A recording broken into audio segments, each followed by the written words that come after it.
to everyone out there in the world. Where's the camera? Hey, there's the camera. Hello everybody. You might know me as Craig. You might know me as Billy. What's important is that I'm neither of those things right now. I'm game developer Clive. Alright, I've decided to take on a new persona where I'm developing a game. Genuinely though, I am creating a board game. It's called, or at least the working title is, We Are Musicians. I'm developing it at the moment. It's been an idea of mine for a matter of weeks. I started off a few weeks ago with the idea of basically making a kind of a first-person simulator game that's called The Musician, where you start off, you got 20 points to apply to different areas of your attributes, your stats.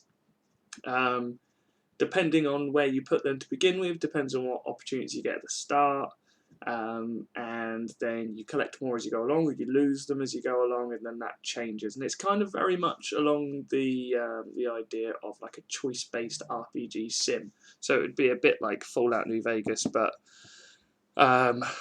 in terms of mechanic, but actually for musicians.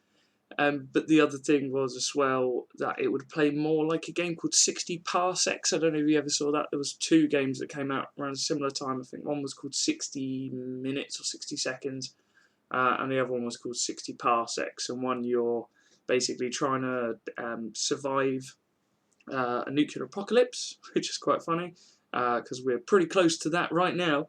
And basically you play through the days that you spend in the fallout shelter, and depending on what choices you make depends on the opportunities you get, and also depends on the outcomes and stuff. So it's very similar in terms of that, the idea I was having to begin with. And then I downloaded the Unreal Engine and realised I know literally nothing about game programming. I know a little bit about the mechanics that go on behind the scenes. I know a bit about the back end mechanics, but I don't really know code. I didn't really know how to program effectively. So I kind of fell short there. I got to the point where I was like, yeah, this probably isn't doable.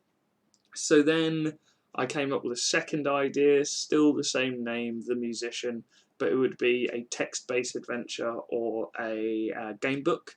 And I was looking at doing that through Quest. The issue with that is you need some sort of scripting knowledge. So although what I have is some very basic scripting knowledge, you also need to understand the language of scripting, and you also need to be able to program things. Luckily, there's less in the way of visual production, but it kind of means you have to put more in terms of the functional mechanics and things like that, so that the player's not going to be fooled by the graphics. So you've got to make sure it's actually a good game. But likewise, I didn't have the skill or the aptitude to put my mind to it and actually make it a reality anytime soon. I kind of figured in both of those cases what I'd have to do is take myself back to school, learn code, learn programming, and then basically start from a very raw place. And because of the quality I imagined for the finished game, I didn't want to do that, because I've played some really bad games on Steam, games less than £5, and they're clearly made in that same way, where someone's had a great idea like me and gone, okay, and then spent like 6 months to a year learning to program a code, and kudos to them for doing that, because I looked at it and it's such a steep climb. And yeah, the games end up being, obviously low quality, which takes away from the gameplay experience, especially if you're looking to make an immersive RPG. It's called a role-playing game, and it's really hard to kind of imagine yourself in the role that you're playing as if there's all these bugs and bad mechanics showing up in your face. So what I decided to do was change things around a bit. One thing that I have had some mild experience in before is actual card and board game making. So what I decided to do was use some of that experience, build on that, and develop a board game that essentially has exactly the same mechanics as the original idea that I had. So instead of playing a video game where you basically set some points and then off you go, hope for the best and hope you succeed, I decided to build all of that idea into a board game. So I'll start to show you that now. I'm sure some of you might be excited to see that. I'm sure some of you were like, who the fuck is this guy? So yeah, I am a musician. The reason I started making this is because I'm a musician, and I've had sort of a very tumultuous line of success over the last 20 years. So I wanted to put a lot of that experience and a lot of that story into a game. So it's a very narrative-driven game. So I'm going to start showing you now. I'm going to jump over to the browser, and I've started building the original prototype. This is the very original prototype. I've actually started to strip this back and get rid of a few things now. But it's a game engine called GameStructor, and it's really simple. It's designed towards making board games, whether that be gridded board games or hexagon-style board games. And what you do is you create different things on this platform, and actually what people can do is use your creations and components in their games. So it kind of becomes this nice community game development thing. But what I found is it's very limited in terms of the scope for the game. So I'll show you the roadmap in a moment. But I wanted to just quickly show you the very beginning, the point where it starts. So let's look at the board. As you can see, it's called The Musician, which is how it started. Now, it's very much like a Monopoly board in that you have a clockwise rotation around the board. You go clockwise. It's a little bit different in that this is 12 by 12, I believe. Monopoly is 11 by 11, so there's one more space per line. One thing you'll notice that's different though is in these corners, right? There's no start square. Okay. All players start on spring at the beginning of the year, as far as I see it. So they start on spring, they create a character there, and then they roll a dice. Now, in most board games, you roll a dice, you roll a 6. That means you go 1, 2, 3, 4, 5, 6, right? So you'd end up on the interact space there. But the way I've worked it out for this game is that the dice roll is your movement allowance. So if you're familiar with RPGs or strategy games or things like that, sometimes you're provided what's called a movement allowance, which means the total distance you're allowed to move in a single turn. And that's what I've worked in here. So unlike most other board games, when you roll a dice, you don't just go to the number. What that tells you is how many spaces you can go. So say you rolled a 6, you could go to the interact space, or you can go to the press space, the finance, talent, create, or interact here as well. So you can go to any one of those 6 spaces, take part in the activity, and then end your turn. All right, so you can't just take a couple of jumps, then take another couple of jumps, take a couple of other jumps, and go, oh, I've used my 6 now. That isn't how it works. As soon as you interact with the space, your turn is over, basically. So it just changes it up a little bit and gives players a little bit more agency in terms of where they land on the board. And as you can see, I've actually got, I believe, 6 different tile types. So you've got an interaction space, and I'm seeing that kind of as the town centre of the game. That's where the population of the game lives. So if you want to interact with someone in this game world, then you have to go to the town centre, the interact space, and draw a card and hope that you get to interact with the person that you want to interact with. I've built in all sorts of other things like more developed interaction mechanics. There's a system where you can throw a party, you can have a networking event. So then what you can do then is deal cards out of the interaction pile, put them in the middle of the table for everyone that's at the party to interact with. So that means you get 2 or 4 interactions at the same time, rather than going, I really need to see this person, or I keep on having to go to the interact space. So it's just there to kind of make it a little bit easier and a little bit more interesting to interact with people in this world, rather than in Monopoly, where you've got, let's say, a chance space and a community chess space, and that's really where you're getting the bulk of your interaction with the world and the meta of the world. In this, every single space is a chance space, and then you have an opportunity, if you pass that chance or if you fulfill a certain condition, to then gain a community chest card. Now, I know that might sound a bit nuts, but it's kind of the Monopoly formula, but made more interesting. One thing I found playing Monopoly with my family and friends growing up, it's fucking boring. It's really dull. Like, you get 3 or 4 turns round, and once you kind of like got a few properties and you keep on landing on the same property, you end up kind of going, I'm not really playing this game. The game is playing me, and I'm just seeing how it will turn out. And there's a little bit of that in here. I wanted this to kind of feel like you were leading a realistic music career. So there's loads of things that the game will do to you. All right, so that you have no control over. It's just that by way of choice and the way you play the game, things will happen to you. So there is kind of like this feeling like you're in an environment where there's consequences, which I felt was really important, because in Monopoly, like I said, although there's consequences, there's no player agency, so you don't really feel like the consequences are affecting you that much, and if you are, you're like, oh, well, it isn't my fault. Whereas in this, I wanted it to kind of have a bit more ambiguity there, whether whether you made a terrible choice or whether the game world is just against you at that very moment, right? So, have to excuse me, I've got a really bad cough, and I contacted the doctors this morning, and it's actually not that bad today. Oh, manage your dashboard right from your phone. Why not? Why not? I don't think I've got any chatters in, but I'm going to stick the chat up just in case anyone does want to say hello. If you do want to say hello or feed me some ideas as we go through, feel free. I'm going to be doing these streaming sessions pretty regularly now through winter, through what we're calling Game Dev Phase 1. Right, back to what I was talking about. So yeah, so you got these spring, summer, autumn, and winter. That's the 4 seasons of the year. And as I said, you start on spring, but then you just go around. Now, the length of the game is 10 circuits around the board. Once you've been around the board and landed on the spring tile on your 10th circuit, that's it. Game over one way or another. Your score is counted. If you don't make it there, then your score gets counted in a different way. We'll get onto that later in development. I've already worked out the mechanic for it, though. So you've got this spring space. Every time you land here, that's basically the beginning of a new year. Every time you pass a summer space, you gain a salary, or what I'm calling a seasonal payoff. And that's very much governed by what your career is. So you start off with a career, and if you want to change your career, you have to cleverly land on one of these career spaces and hope that you find the right opportunity.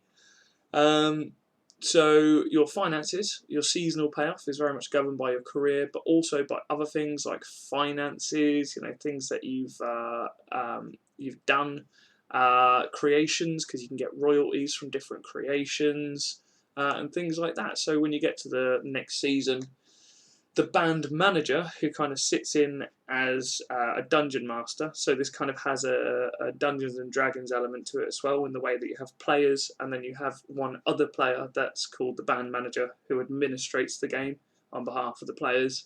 And there is a band manager score, and I'll talk about that at another time. But yeah, so every time you go to a season, you collect your salary, right? Makes sense. Once you've been around the board 10 times, game's over. Sweet. If you run out of money, if you go into a negative balance of money, or if you go into a negative balance of reputation, then you go into a special condition. What's that special condition called again?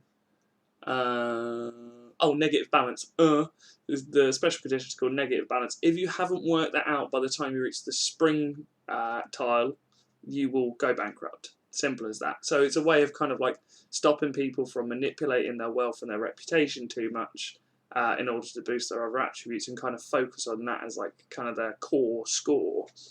And speaking of score, that's how the game is scored. At the end of the day, once you reach the spring tile on your 10th circuit, the band manager will tell you what your wealth is and what your reputation is. Okay, so your wealth is the combination of all the money you've earned minus all of the money that you've lost, so whatever's left over in the pot. And the reputation is your score multiplier. So if you have £1,000 and you have a reputation of 1, well then you get £1,000 at the end. That's your score, 1,000. If you get, let's say 1,000, you get a reputation of 10, then your score is 10,000. Reputation has a max 20, so your max multiplier is 20. So basically, as you go through the game, you're trying to keep your reputation score as high as possible, but it's constantly trying to get brought down by different interactions, different things that will happen to you in the world. So, pretty cool, right? So that's that. And that's how the game scored. So, is there much really to say about the board? Yeah, obviously there's these 6 different spaces. I'll tell you what they are. You've got the interaction space, that's the town centre, as I said. The creation space, that's where you make everything from like writing a song, recording the song, putting it on a CD, going on a world tour, all sorts. And I'll show you a few of them if not today, in another episode, because I want to get on. I'm working on finance cards at the moment, which is it's like 2 steps away from the end. So I'm really excited about that. Then you've got talents. Talents are like skills you can pick up through the game. You have to land on a talent space and have fulfilled a specific condition. And if you do that, then you gain the talent, and that has an overriding effect on your game. Say, for instance, if you let your musicality score, and I'll talk a bit more about attributes in a second, but you let your musicality score go to 0, then draw a talent card that says "so bad you're good," then you get to cancel all musicality checks for the rest of the game. So pretty good, but there's a little bit of a gamble in there, in that if your musicality score drops to 0, a lot of the activities you won't be able to do, right? So you'll be kind of cutting off your nose to spite your face a bit, but you're hoping to gain that talent. So you're going to be aiming for talent space after talent space after talent space.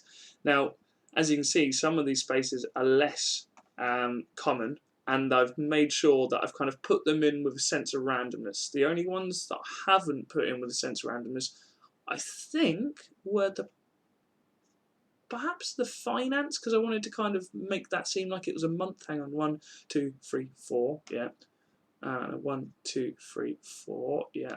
1, 2, 3, 4, yeah. So the finance spaces are basically every 5th space. I believe, although technically these summer tiles count as well. The talents, they're a bit more random. As you can see, there's only 1 on this side, 1 on this side, 1 on this side, but there's 2 on the winter side, and so on. So talents are things that you pick up. Finance cards will affect your finances either in a good way or a bad way. So say, for instance, if you get a tax break, that'll give you 500 quid immediately, which is surprisingly your starting salary. So if you're on absolutely no money, 500 quid's going to look really good.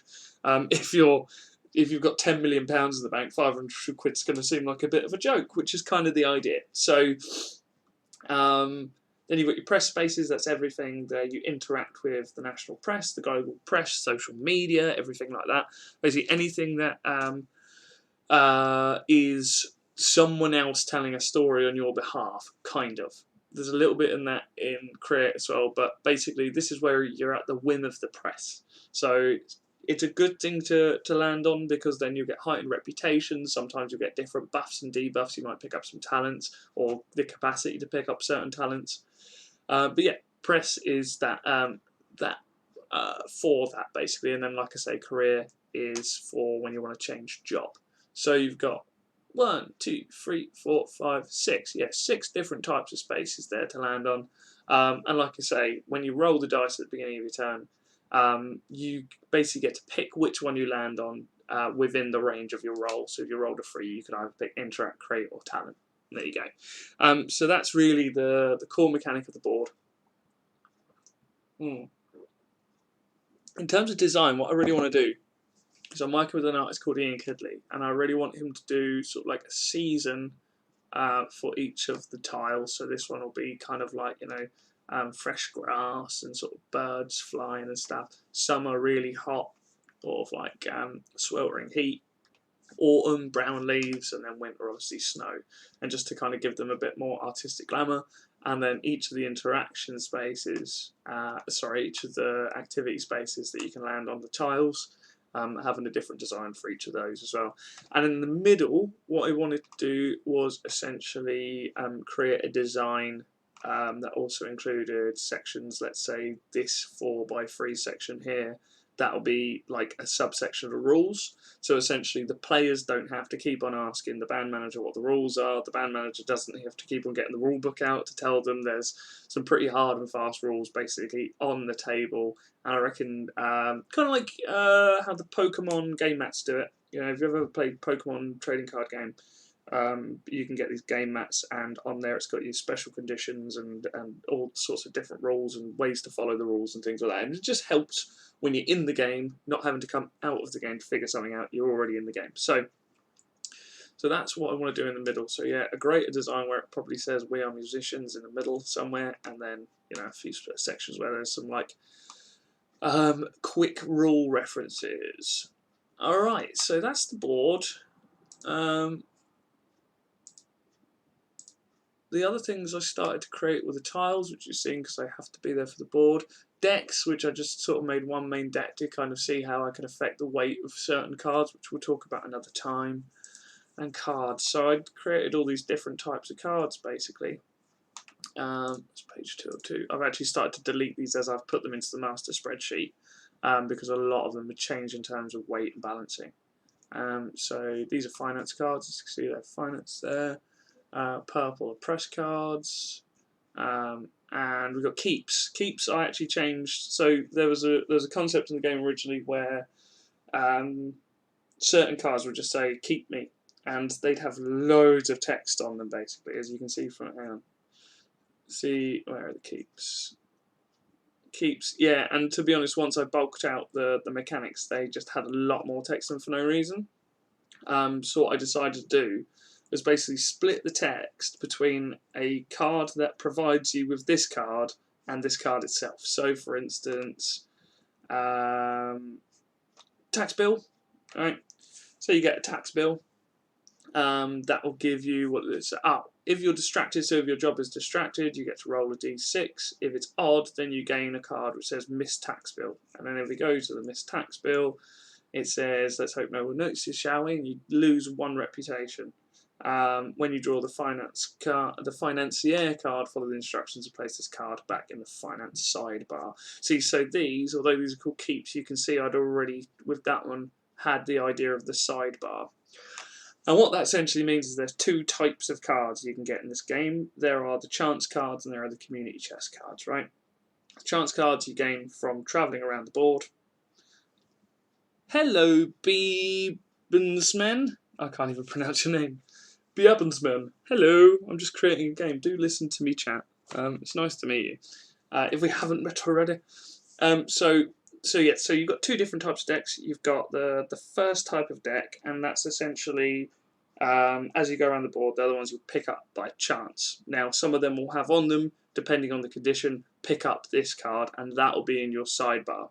So all of the cards are controlled by the band manager. So the original idea, looking at that board, obviously I'm not going to go back to the board, that would be pointless, but based on that original board, what was going to happen is you were going to have sort of like the decks on the board and the players draw them, and then the sidebar with the band manager, who's your dungeon master, right? But there's a lot of spoilers on the cards, just generally, in terms of choice, in terms of things like that. I didn't want the players to be able to see what the outcomes were before they made a choice.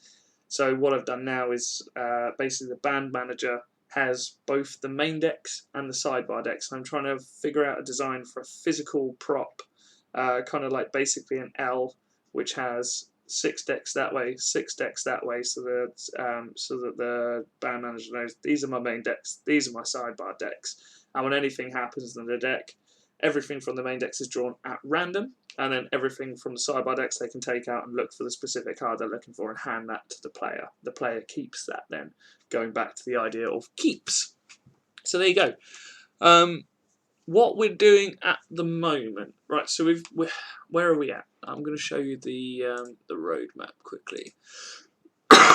Excuse me. I have been smoking this morning, which isn't helping with my cough. So here we are. We're actually in winter 2022. I'm going to zoom that in so you can actually see what I'm talking about there. So throughout winter 2022. We're going to be working on the fundamental mechanics, which I'm very nearly done with. I actually need to finish the base game cards before I can guarantee that I've worked out the fundamental mechanics, because the cards are so intrinsic to the mechanics. So what I'm doing is working through and finishing the base game cards at the moment, or the draft versions of the base game cards, and then that should allow me to go back to the rule book, which I've already started here. I've got some attribute tables and different things. There's a 25-page rule book already, right there. I'll go through that at some point during a later thing, because I'll be redeveloping that once I've finished this stage.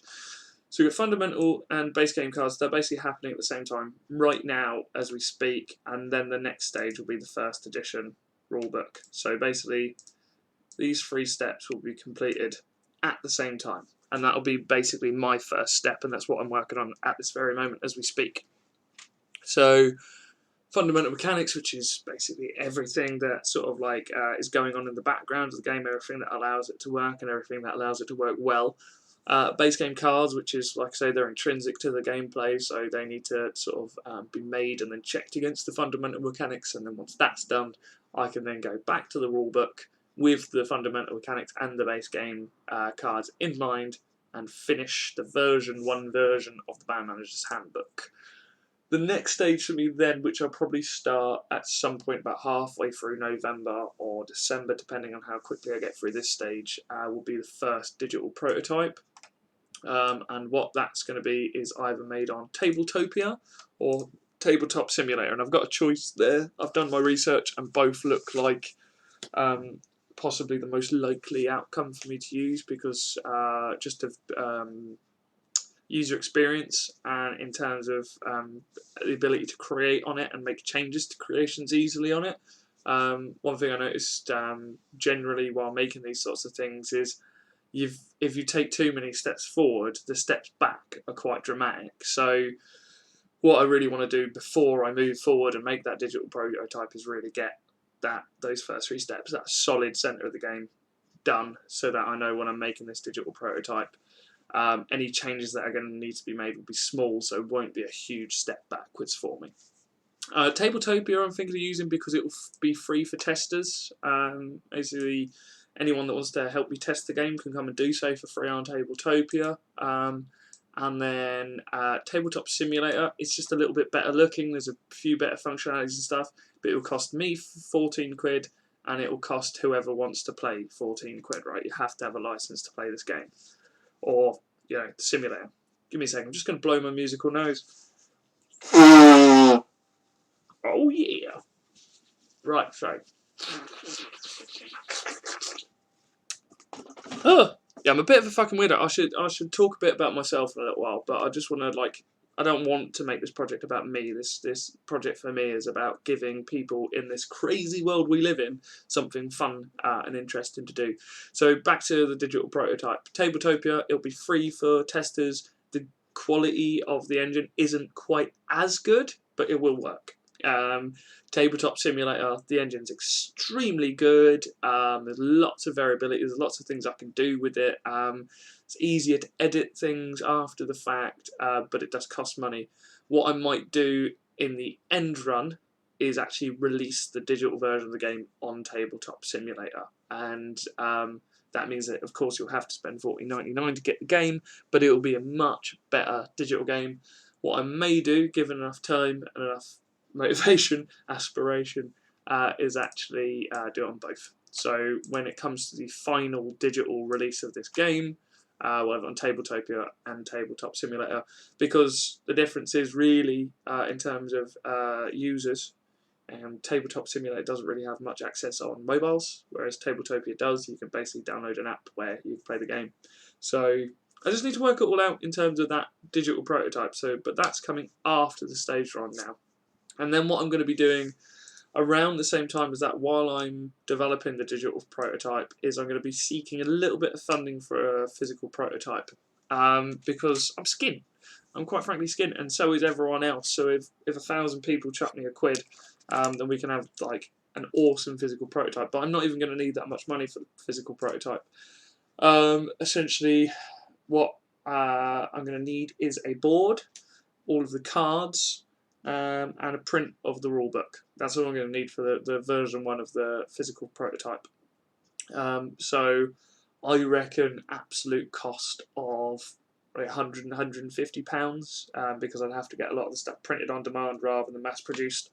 But I'm looking into that. I'm doing research at the moment. There's a excuse me, I had something trapped on my foot there. How gross. What was I saying? Physical prototype. Oh yeah, of course, yeah. So I'm currently researching different sites, and one of them looks really good. I think it's called Game Board Maker or Board Game Maker, something like that. But I was doing my research on them. Board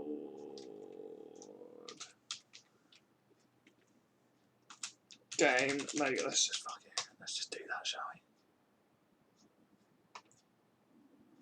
Is it that one? I think it's this one.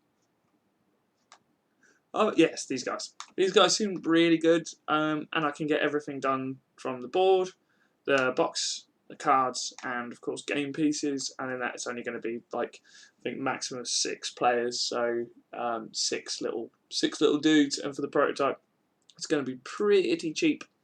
No artistic design whatsoever. I'm actually not approaching art until much later on in the project because I want to make sure that a lot of the mechanics are worked out before I get an artist to spend hours and hours and hours developing a product for me. Yeah, that's about the brunt of that. So where we're at right now is this first stage: fundamental mechanics, base game cards, first edition rulebook, and then I can start to move on to the digital prototype and looking for a bit of funding for the first physical prototype. I'm going to be putting my own money where my mouth is, obviously, and putting my own money into that. But I earn about £600 a month on disability benefits, so yeah, I'm just trying to limit the poverty. So, January to March 2023. That's where we move into the next step, where we got the first digital prototype open. We'll have open invite testing for that. Then I'm going to have to rebalance the game, because then I'll have a lot more evidence in terms of how the game actually plays rather than how I imagine it plays. So that'll be the first time I actually go back to the cards, and those +1s and -1s, I'll change them a little bit. And then we can make the first physical prototype after that first balancing. And then what I want to do is a call to action and funding for IRL testing, which we'll talk about in a minute. But that's at the point as well, once I've had that first balancing, where we can start to develop just some of the artistic assets. Because, like I say, I don't want to just design cards and cards and cards and cards and cards and then find out that none of those cards are working, so we're going to have to change the fundamental designs of them, and so this artist has done work for nothing. What I'm going to do instead is go, right, what can we do that's definitely going to stay in the game right now? The cover of the handbook, great. The season tiles, each of the different sort of activity tiles, things like that we can basically solidly work on in that first period without having to change too much. And then on to April, we'll do the first phase of testing, where I want to do a band manager boot camp. That basically means getting a whole bunch of people together that are really interested in RPG games, in particular RPG board games, and learning how to become a band manager, learning all the rules, learning all the background mechanics of the game.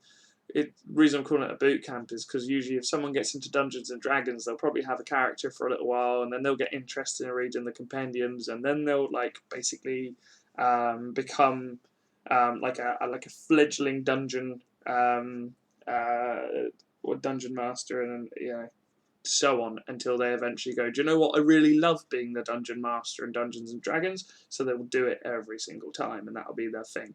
I don't really have that time to let someone kind of naturally progress holistically and oh, I like this, I like that.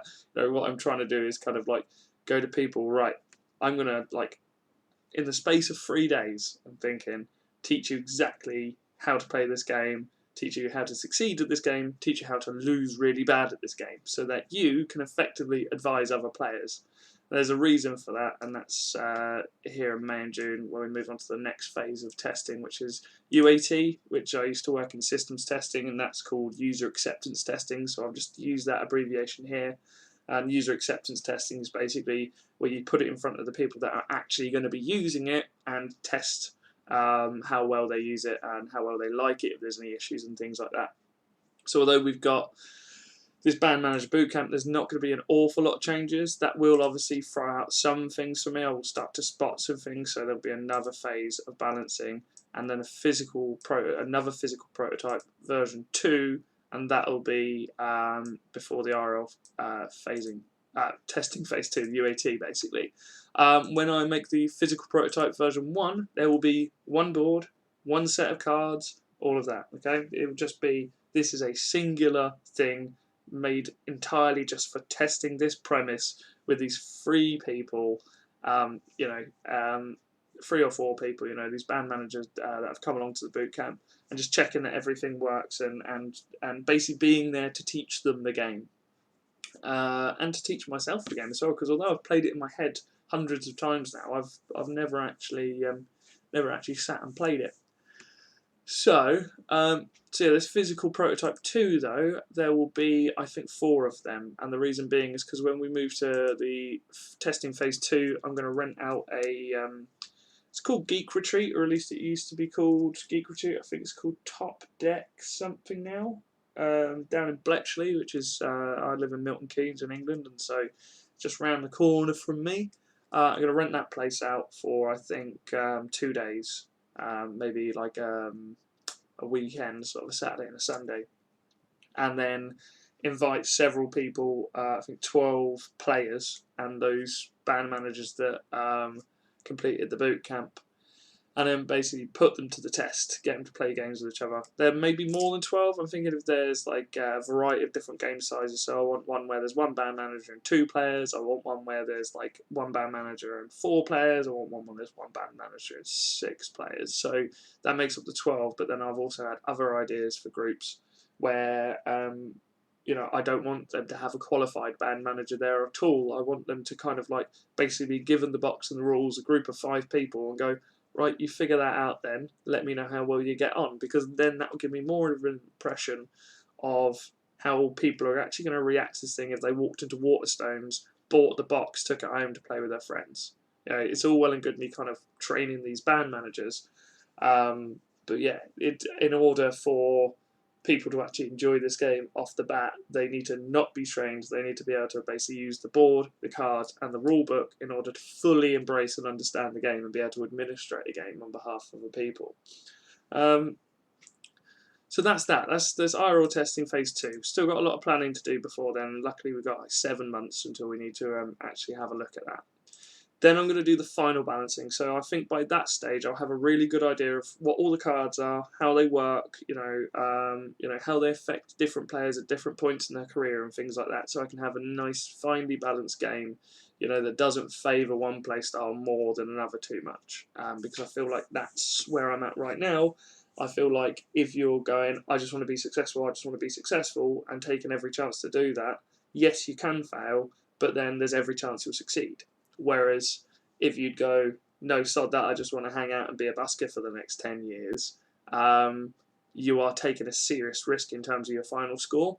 So I want to do a bit of final balancing when it comes to it, and just make sure that depending on what career avenue you choose, or what career avenue you end up with, will change how the game world affects you, but in a more fair way, rather than I'm a busker, so like everything is inaccessible and I'm crap, which I hate because I'm a busker. It's not true that we're crap. Then the artistic development ends. I want to have that kind of wrapped up by June so that we can actually start to get the funding for the first edition. I don't know how many versions of the first edition I'm going to get made up. I want to give them away to the people that have helped with the funding for the RL testing and the funding for the physical prototype. Basically, anyone that's helped out along the way, I want to get enough of them made so that those people can have a copy, even if it's not ever played. They just have one that they can like mess about with. And then,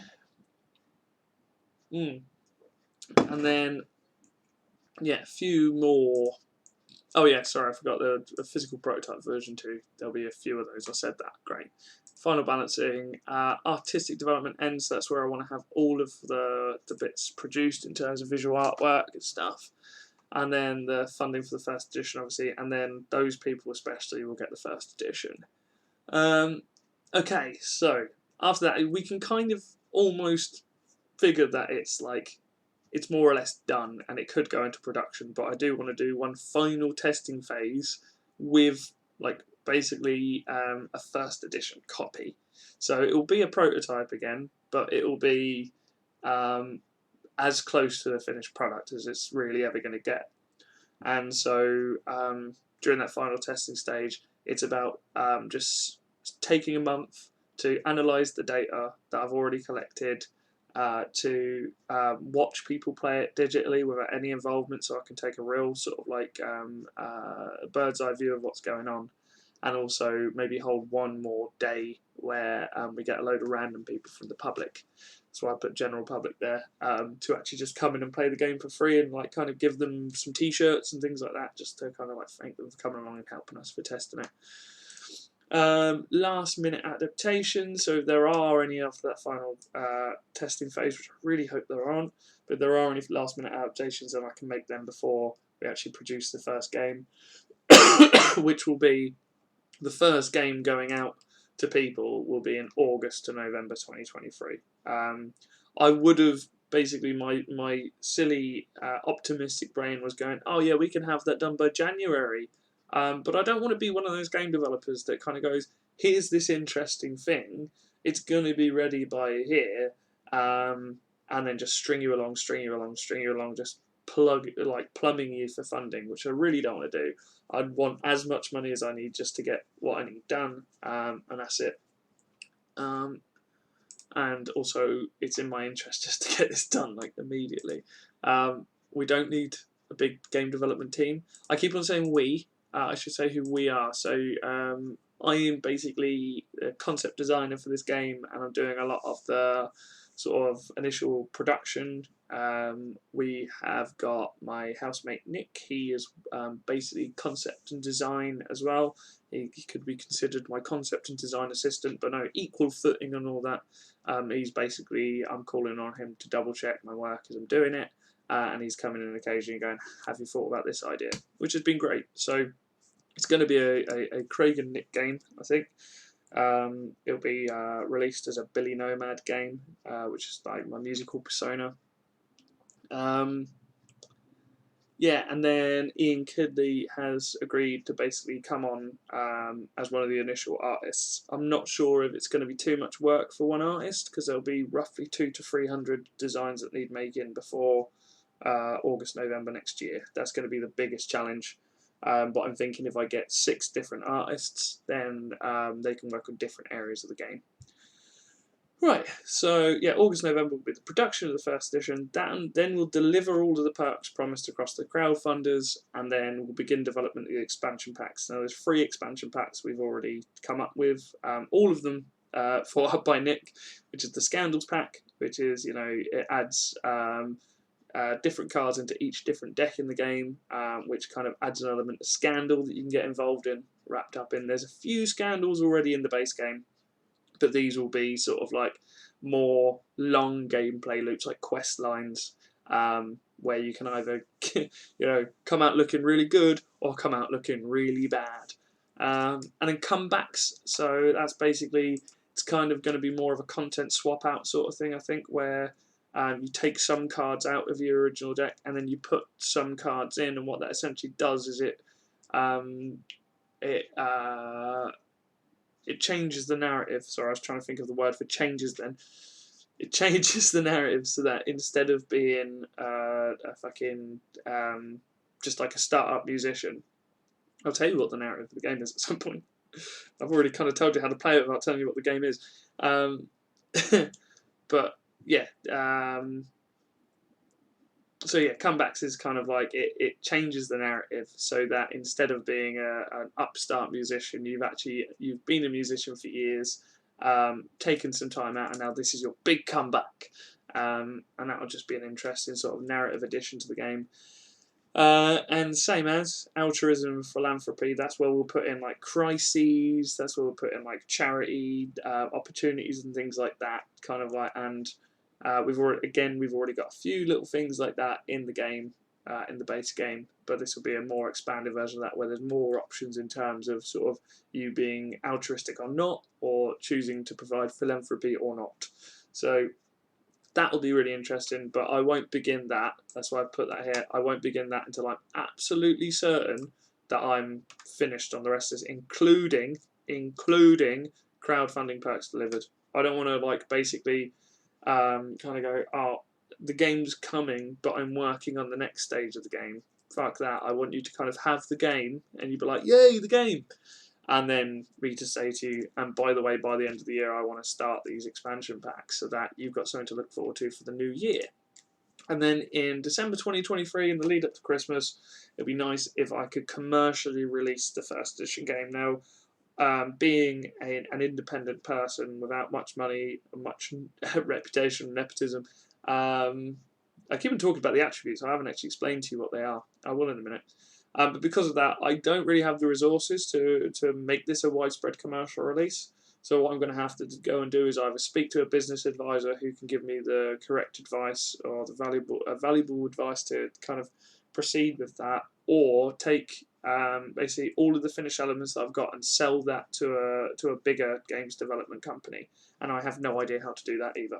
So in terms of this December 2023, in terms of actually releasing the game, we only know for certain that we're going to have the digital version of the game absolutely 100% finished by December 2023. So by then, you'll be able to log into what they call Tabletopia or Tabletop Simulator and actually play the game with your friends. So that's where we're at with the roadmap. And as you can see, I'm all the way here, all the way in Wintertown 2022, developing the, let's have a look, card catalogue. Oh, and the last thing I did was I'd gotten myself confused with a couple of the financial gameplay loops, so I need to just quickly have a look over these. Before I do that, I'm just going to quickly talk about the character attributes. So, chapter 5.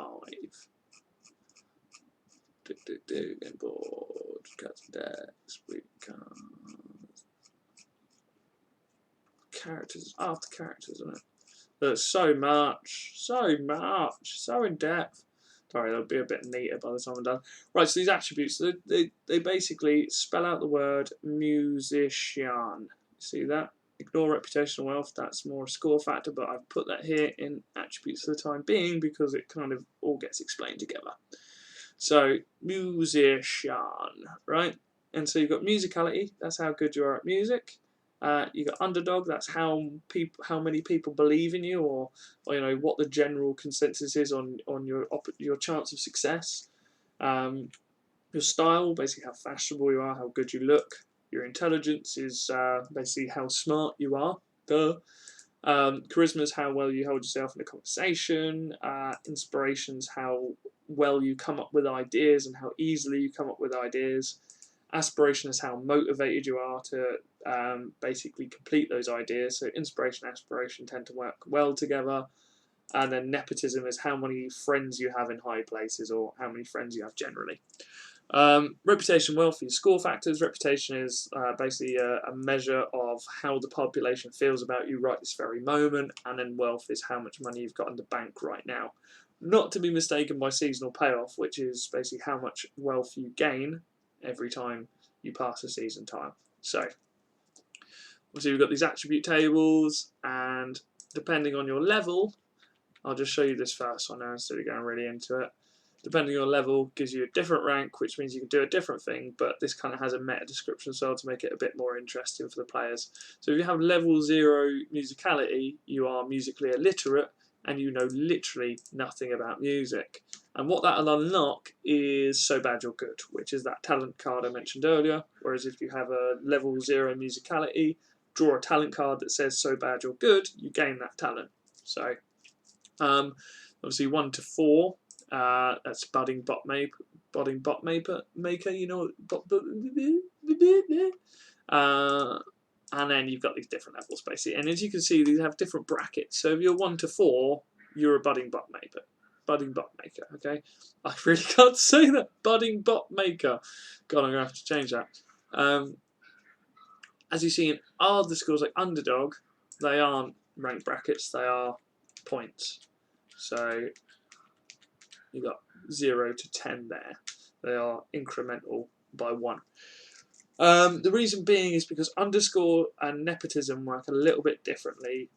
They are max 10, so you can only go up to level 10 with them, whereas with the others you can go up to level 20. The reason I made these more incremental and with brackets rather than specific levels for each level was because of the way the balancing works. So you might gain 2 of this in a turn. So basically, what I've done. Let me explain this properly. So most of the attribute scores is out of 20, max 20. You know, minimum, like, you can't go lower than 0. You can't go over 20. So your score is either, you know, somewhere between 0 and 20. I'm really bad at explaining this. Right. So, and then nepotism and underdog, they're only 0 to 10. Okay. There wasn't. Oh yeah, because of the way I'd originally balanced the game with those original cards. That was the reason I did that. Now it's just like a little quirk of the game. It doesn't make a lot of a difference because, as you see here, there are actually 1, 2, 3, 4, 5 brackets for musicalities. So there's only 5 different brackets you can reach. Underdog, there are 10. But when you go and look at the cards and how they affect you, you'll never really see a card that wants like a specific underdog thing without being like, this has to be your maximum underdog. Okay, so I know that sounds confusing, and as we go through development, you'll see a little bit more about what I mean in terms of the attribute scores. But that's it. So you've got those, 8 attributes, and then your score, which is your reputation, your wealth. Your wealth multiplied by your reputation. So there's attributes. That's a huge part of the game. When you start the game, you have a starting career. The careers are, let's go to the career catalogue. The careers are distracted, so you basically get no money. Real job, which means, you know, you have a real job, you don't have as much time to actually do the game. So if you have a higher wage, that means, so yeah, I should say, you draw a card, you roll a dice, and that tells you what your salary is going to be, your seasonal payoff. I actually needed to write seasonal payoff in here, so I haven't actually formatted these cards very well. So hang on, let me just quickly do that while I'm here. So it should be plus £750 seasonal payoff. Okay, and then the way we've been doing this is so plus, let's put that as seasonal payoff, and then poof,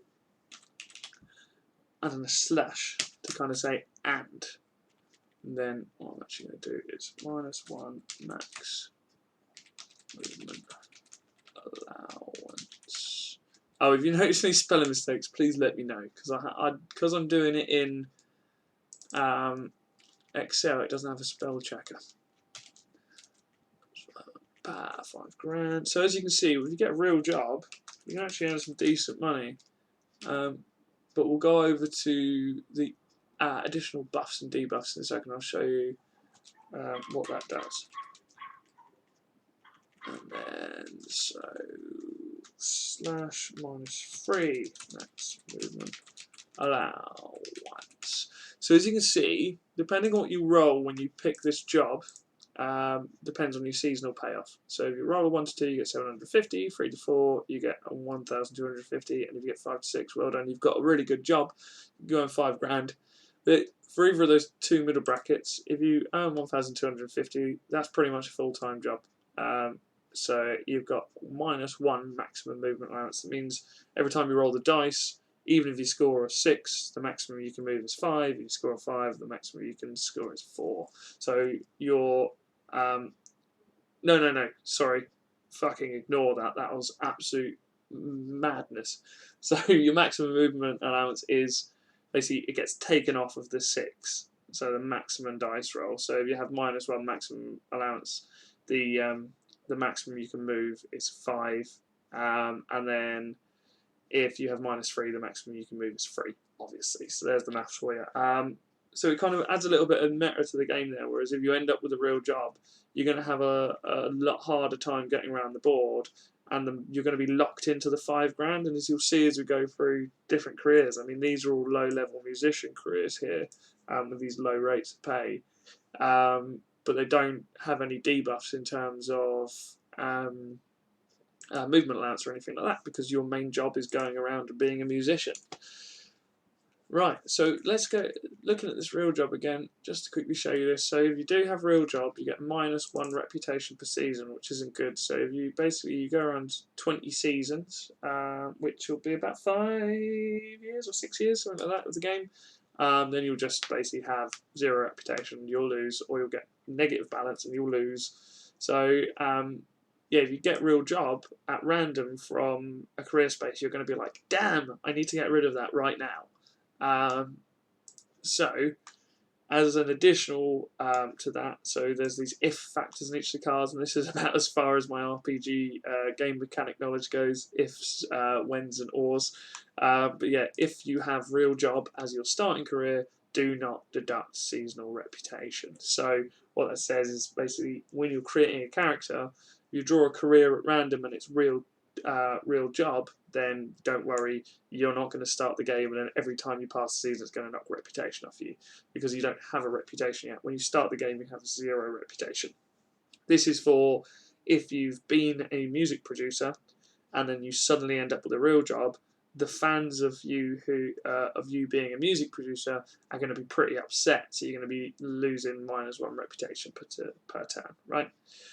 So I would have actually put an additional debuff on that 5 to 6, but I thought, no, that's just adding too much to one card and giving people too much to think about. So, that's the career cards. I am going to have to go through and reformat all of those. So, let me just quickly highlight that. Yellow! Oh, Christ. Let's put this back to black. And I go back to... That one's done. I go back to home. That one's done. The top one isn't. Right, save that. Okay, I'm out of tea. I'm going to go make a cup of tea. I haven't even set up a Be Right Back screen. I should probably do that. Well, we're falling into the screen. Let's add a Be Right Back, shall we? There we go. I'll be right back in a couple of minutes. Just gonna get a cup of tea, and then we'll crack on making cards. Oh.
Oh, it smells funky in here.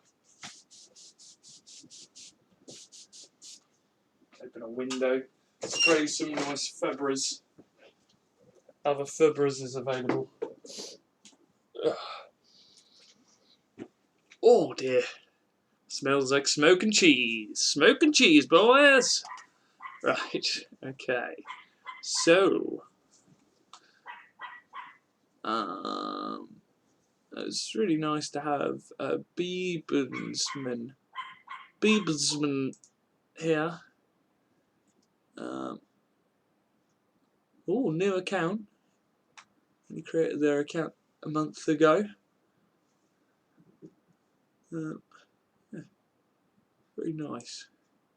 Very nice to have a new user here with me. Right, so, what are we doing? Ah, yes. Working on CADs. So what I'm going to do is actually format these, because I'm trying to make it so that I'm moving left to right through this spreadsheet.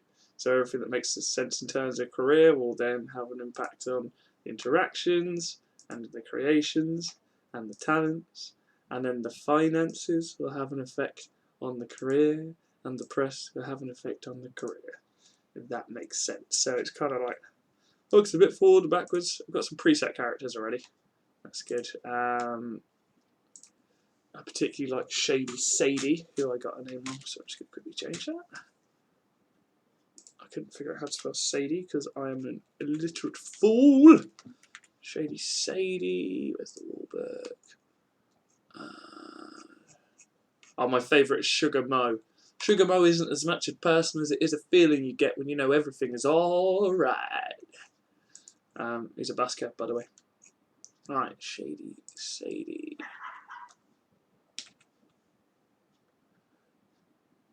Shady was born to shine. You just try and stop her.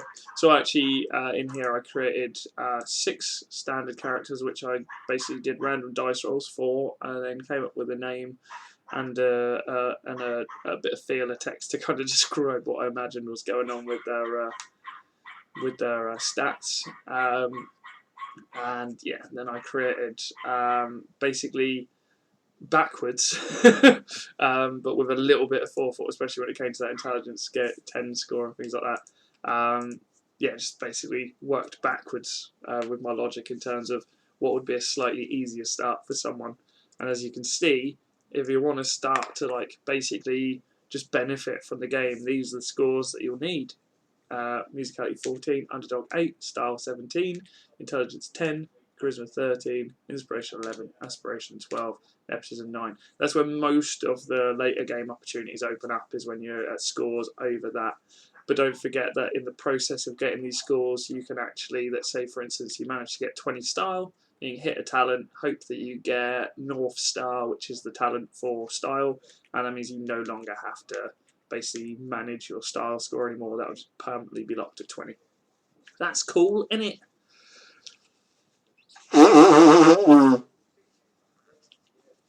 Oh dear. Right. So, one thing I want to do quickly, so I've edited that, show you that's fine. Is now go to finances. There's a couple of chords. You can tell I'm a musician, can't you? A couple of cards that I wanted to add, and they were copyright claim and copyright infringement. I already have the copyright lawyer mechanic worked out.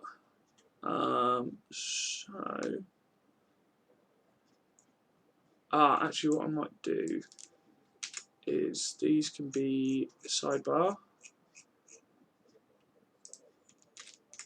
So basically pick up a copyright or a copyright infringement from the sidebar. And then maybe on this one, I see I've got NFT scheme in there. Something that basically provides that, so it's kind of an intermediary before you get a copyright claim or a copyright infringement. What would be the precursor to that? Oh, What if I just call it DMCA Takedown? Because then you get to roll and figure out if it was a copyright claim or a copyright infringement on your part. Let's do that. DMCA Takedown. And I'm going to put in these notes here. Gain copyright claim or copyright infringement. Okay. I think that makes sense. I've just got to be careful not to tie myself into too many loose ends. Because the loose ends that just become pointless gameplay loops, whereas actually, for instance, this Windfall one, I believe, is actually a pretty solid gameplay loop. Because basically, you find £5 grand, and then it gives you anonymous donation. And then if you bump into, I believe, Panicked Friend? Yeah. Baz spoke to Cheney, who spoke to Darren, who spoke to Laura, who said you might know where my money is. And with that, basically, that affects what happened with that money. Hang on, 2,500 in wealth. Is that how much that's worth? It's a good thing I checked that, because I've put on the Windfall, it's £5 grand. That's good. It's good I checked that. So I believe that gameplay mechanic is worked out, because let's quickly go through the loop. So you pick up Windfall, and that gives you 2,500 wealth, and you're like, yay! And then you gain anonymous donation. If you have anonymous donation already, you don't get 2,500 wealth. Right. So then, in interactions, there should be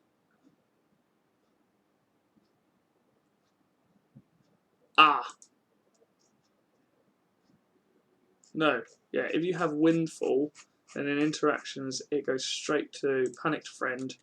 If you have Windfall and you've got enough friends, basically, if you actually have friends, Bird Spoke to Change, then what happens is you can either confess, because you have to give back the money, but if you get lucky, then she'll let you off 100 quid. You'll get 2 more charisma, and you'll get 2 reputation for that, so you'll come off looking pretty good for it. I actually think that's a little bit too good.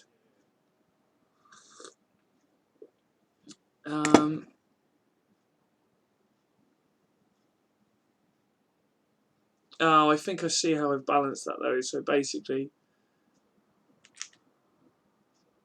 it's equal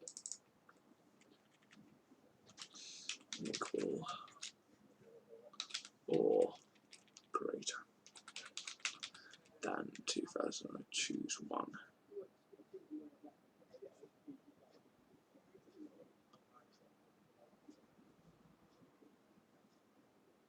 Oh, I see.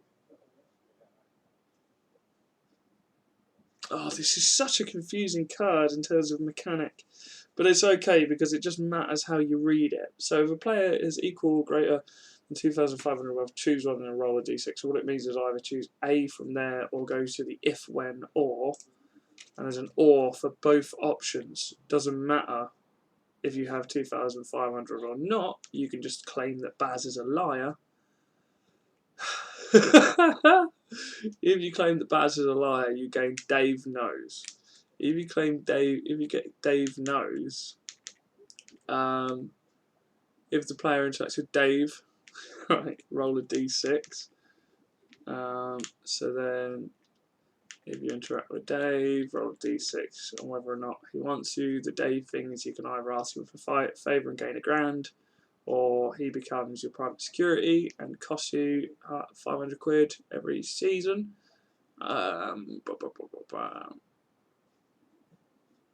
If the player has Dave Knows, complete that first. So I think that's basically Dave won't interact with you if you score badly. If you score well, Dave's a forgiving guy. Discard Dave Knows and continue with Dave. Okay, so it's just kind of like going, if you've basically lied in the past, this Dave fella, he's not even going to talk to you if he's in the wrong mood. Whereas if he's in the right mood, he's like, you know what, don't worry about it. And he'll just interact with you as normal, which is a bit weird. Right, so that's one gameplay loop. Now the other gameplay loop is you pick up Windfall, then you pick up Fickle Friend. Oh no, Panicked Friend. Fickle Fan is different. That's like a blackmail loop. So Panicked Friend. So yeah, in this one you don't actually gain anything else.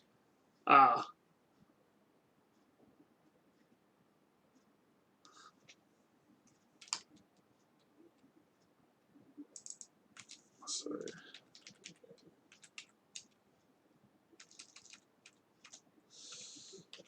discard Windfall maybe.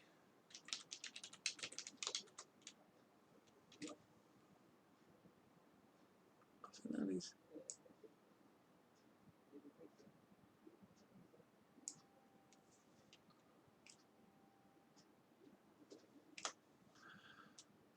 Right, yeah, I think the first thing that needs to happen when that person draws a card is to just outright discard the Windfall. So they don't lose the money, they just lose the card that represented that money.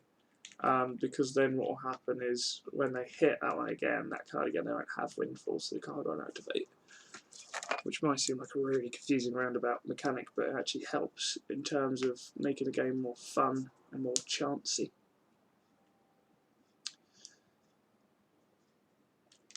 Because there isn't an if a player doesn't want to, they are being confronted with this interaction.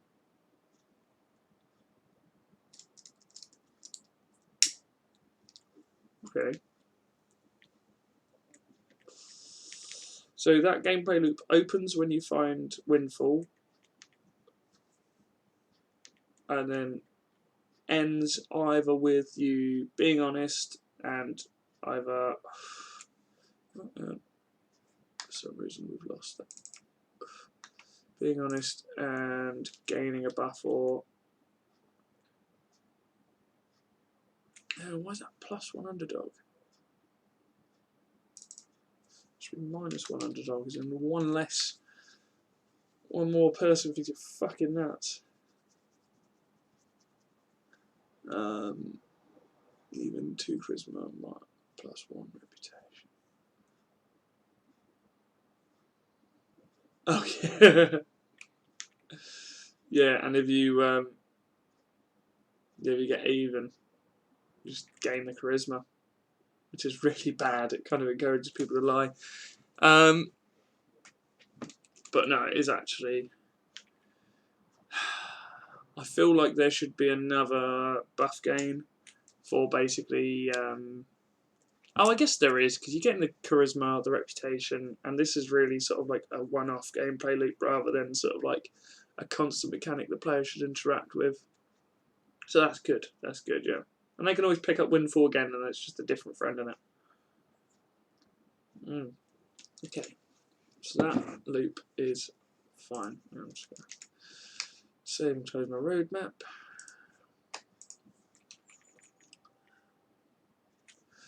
Right, so everything seems to be a little bit more sensible. Finances. Anon Don. Anon Don gives you. So hang on. To gain anonymous donation, and then that anonymous donation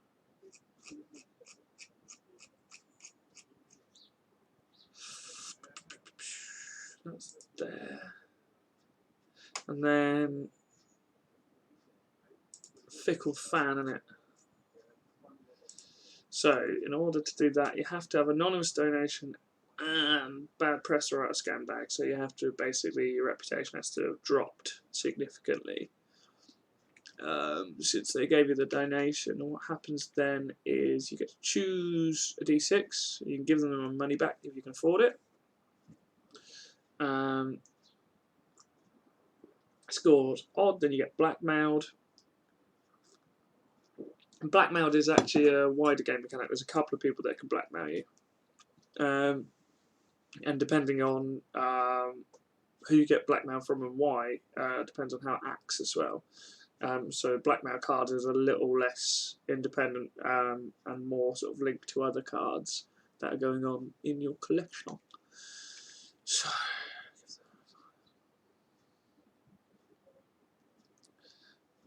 blackmail, so that's if you bump into it again, you've already got blackmail, then you get to get rid of that.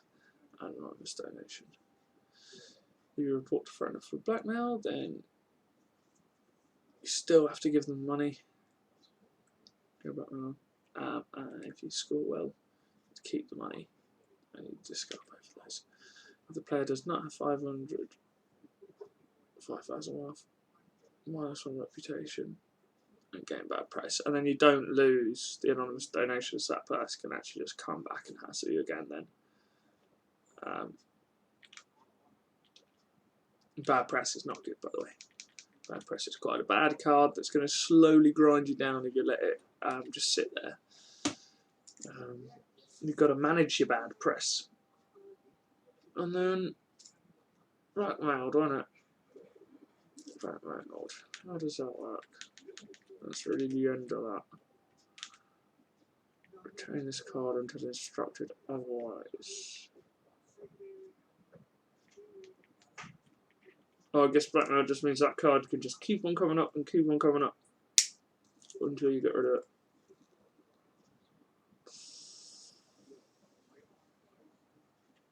Okay. There's another blackmail loop, I think, with the Mafia, but we'll get to that at some point. Yes, the Mafia is in this game. No, you're unlikely to meet the Mafia while you're a ground level musician, but yes, if you've ever heard the story of Frank Sinatra, you'll know that the Mafia do get involved in the commercial music industry. Right.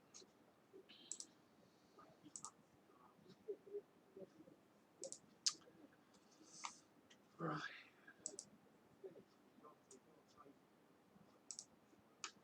So, getting on this donation. How much is the Anon Don worth? It's 2,500 wealth from. Oh no, that shouldn't be gain an honest donation. That should be gain. Oh, fuck's sake.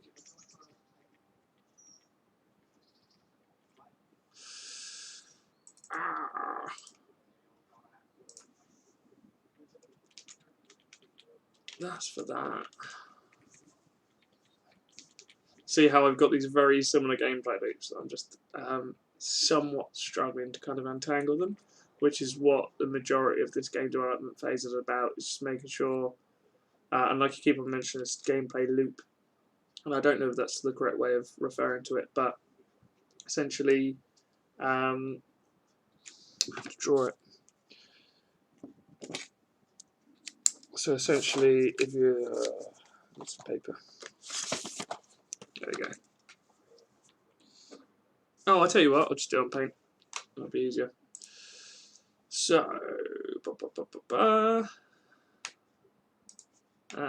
where's paint? You can tell I don't use paint a lot. It's all noisy out there today. People swearing, kicking off. I live in a social housing co-op, so it's pretty nasty here sometimes.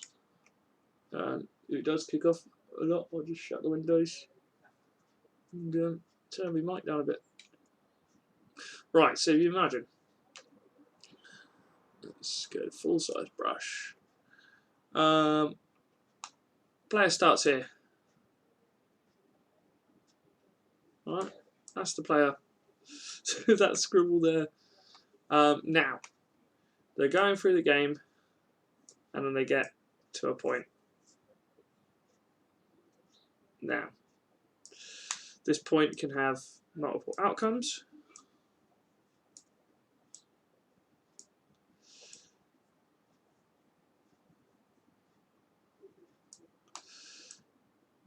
So, let's say this is And what gameplay loops are I'm referring to is the kind of the player agency in this, so as being able to choose how they approach this. And it's almost like working with exploits, but fair exploits. So you've got the player will interact, and that interaction will give them multiple choices. Depending on how they interact, it might end the loop, it might basically put the loop back to the beginning, or it could have several more outcomes. Let's just go with 2, and one of those outcomes could be no, you failed. Then this one could have multiple outcomes, and let's actually go with 3 this time. So this is how I tend to think about how I'm designing these narrative lines in the game. So imagine this is going to take us back to the beginning, and then this is the good outcome, and this is the bad outcome. So as you can see, what I'm essentially doing is leading players through a narrative which starts at a specific point and can go in multiple directions, and depending on how they play it, will affect the game. Now, as I was saying, like with the blackmailed loop, you interact with this, that gives you windfall. You go here, that gives you blackmail. If you go here, you just pay the money off. Simple as that. Game loop over. Right? You gain blackmail, and that means that every time you come back, you do this. Now, obviously, that is that gameplay loop. That's the perfect way to visualize it. You get windfall, you either get blackmailed, so you keep on coming back, and you keep on coming back, and you keep on coming back, and what you're looking for is an opportunity to not be blackmailed anymore. Now, if you don't get blackmailed, then there can be an extra loop. And let's say, for instance, this is call them a name. And that might either go, oh, right, well, you're insulting me, I'm leaving, and I don't care, which is a silly narrative. So that could be this one here. But then it could also be like, oh, because you said that, now I'm going to blackmail you, which means you have to go back to there in order for an opportunity to either cancel out this loop or not. And some loops are positive, some loops are negative. Some loops will basically give you rewards for completing them. Some loops will either massively increase or massively hamper your reputation. For instance, Celebrity Charity Single is one such gameplay loop where it could work out really well for a player, it could work out really bad for a player. One that I was just working on yesterday was Etu, which is kind of a mockery of what U2 did when they released the song on like every Samsung Galaxy or whatever it is they did. Whereas in this, basically, I'll show you the card. Where is it? So creations, and then Etu. So in Etu, you have to have 10 million. You have to basically, everyone needs to pretty much think you're a maniac. Everyone needs to basically, oh no, you need to have basically no sense at all. You need to be completely lacking in inspiration, but have quite a high aspiration score. You've got to be quite motivated to do this in order to make it happen. You've got to have £10 million worth of wealth. And what it basically says is, our friends upstairs have figured out how to zap your latest device to your latest tune to every device around the world. We're not allowed to call it hacking, but it basically is. What that means is it takes away 10 million, but then you get to roll a d6, and depending on what happens next, really, really, really impacts your career. So this is definitely like an endgame card. You can tell because it's got max on some of the stat attributes. That'll only happen once you either are far enough into the game where you'll only really get that if you're far enough into the game where you've really messed your character up, and so you're kind of looking for some subtle advantage, or you've got those talents like So Bad You're Good and things like that that are going to cancel out these checks. Did you really think that was a good idea, which will take away 20 reputation? That will really, really mess your career up, because if you have any less than 20 reputation, you're immediately in negative balance, which means you're going to have to sort your reputation out ASAP the next couple of turns. There's it had an impact, which puts your reputation up by 5, but then will only give you 5 million wealth, so you actually lose 5 million on that. but it's like spending 5 million quid to gain 5 reputation. Not such a bad thing. But then the absolute, the hardest one to get, I mean, they're all equally as hard to get, but the one you're really looking to get is plus 20 reputation. So it'll absolutely max out your reputation score and give you double your money back, so 20 million wealth.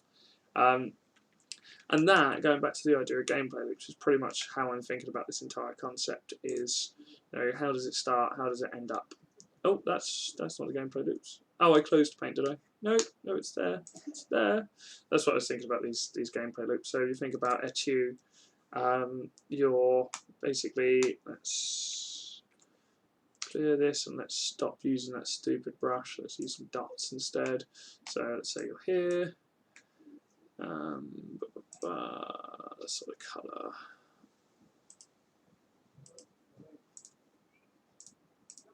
Right, so you start there, and then you interact with the Etu card, which gives you 3 options.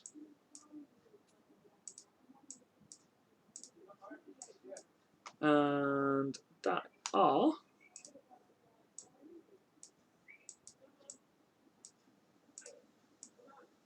so let's take a brush again. So let's say this is bad. Oh, oops. This is really bad.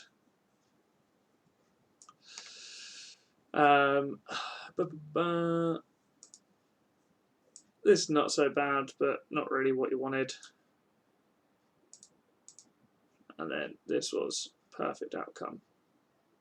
Right, now this is where my my language gets a bit unprofessional, because the way I'm thinking about this is a card like this is what I'm calling a closed gameplay loop, in that it doesn't go anywhere.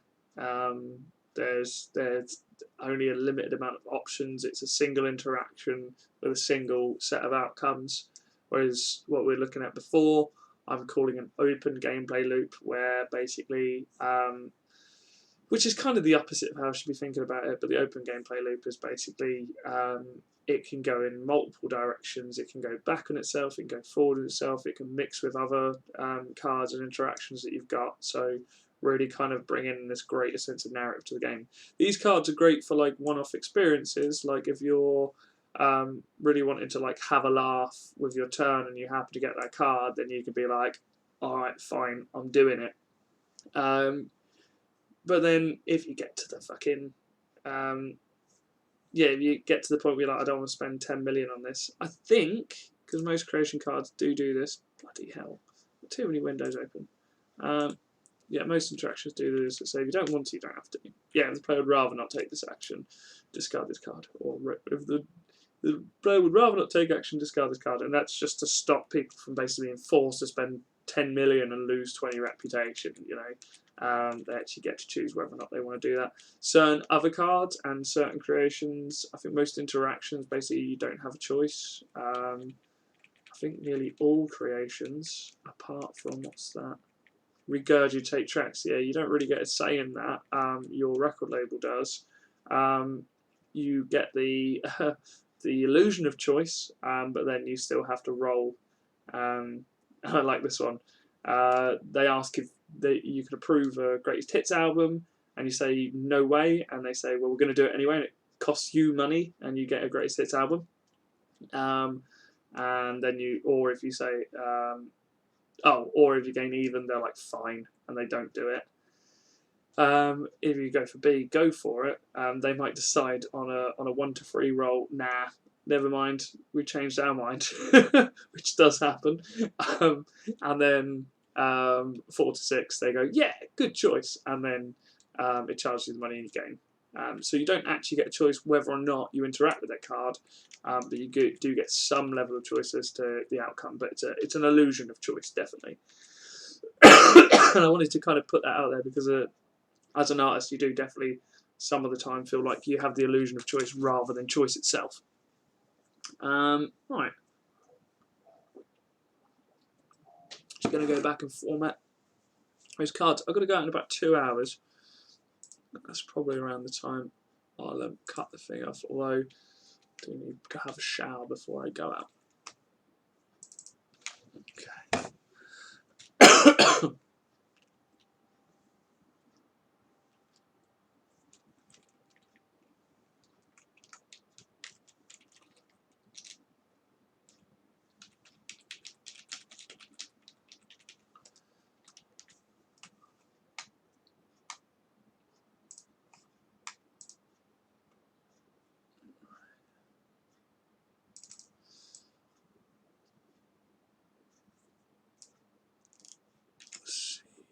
I probably need to weigh these financial figures a bit, because I think these are actually original format prices,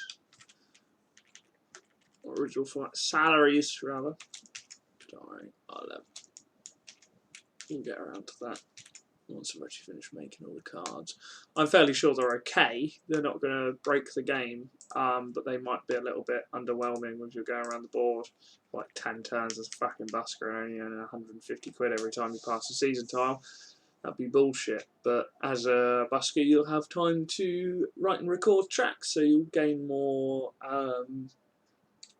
royalties and different things like that. So there are other ways to basically earn your keep. Plus, if you're earning that low a wage, you're very unlikely to get taxed. You're very unlikely to fall into any financial trouble due to large risks or things like that. So you're more likely to kind of have a steady income for quite a while. So imagine you had 150 for 10 turns. That would be not 10 turns. How many potential turns are in the game? That's one thing I need to work out. So, where's my calculator? Come on. I swear like none of the macros on my computer are working today. Like I tried to open up a new document just by like right clicking and click a new document and it won't work. I don't know if that's technically a macro, but I've got a macro key here for calculator. And it's, oh, there we go. I really gave it a whack that time and it definitely worked. I bet we've got like 3 calculators open. No, I just had to give it a proper whack. Right, so let's say the average turn per season, so it takes 3 turns for someone to go around a season. Then there's 4 seasons, there's 4 sides, and then there are, you have to go around that 10. So 120 turns in the game. So if you then times that by 150, so if you had £18,000 at the end of the game, you wouldn't even be taxable. Now, if you had a top reputation score, you'd have 360,000, right? Now, I'm going to show you a bit of a trick now, and I shouldn't really be showing you this because this is real deep mechanics, and it will help people to exploit the game. So there you go, 18,000, right? Remember that number, that's your final score. Now let's say you have 1 million, and then you get so let's say you're in the very last season of the game, okay? So you've got one more, so you've got 3 turns, and on your first turn you so you get taxed 50%, so divided by 50, oh sorry, not divided by 50, divided by 2, so you're down to 500,000, you then get caught up in, well, with 500 grand what can you do? Let's say you go to record your Magnus Opus and then fail, so take away 500,000, that'll give you a score of 0, and then you might get lucky on your very last turn, and in that sort of career,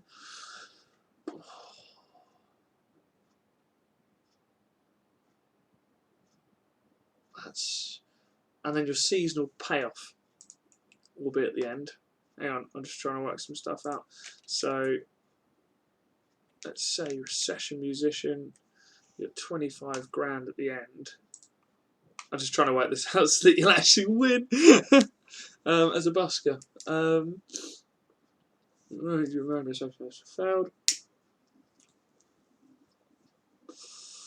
Let's say you got 2 turns in it. Fuck it, and you've earned 25 grand.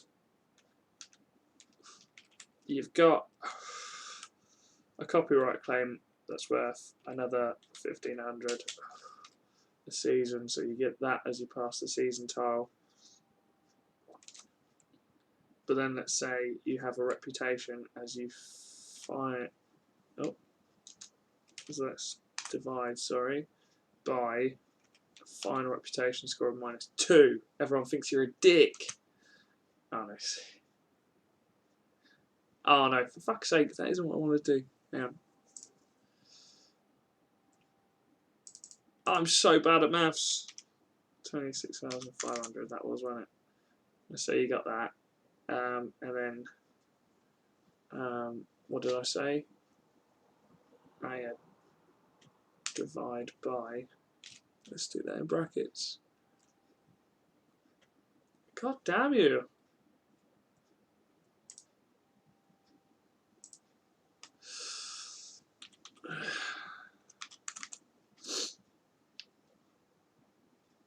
Divide by.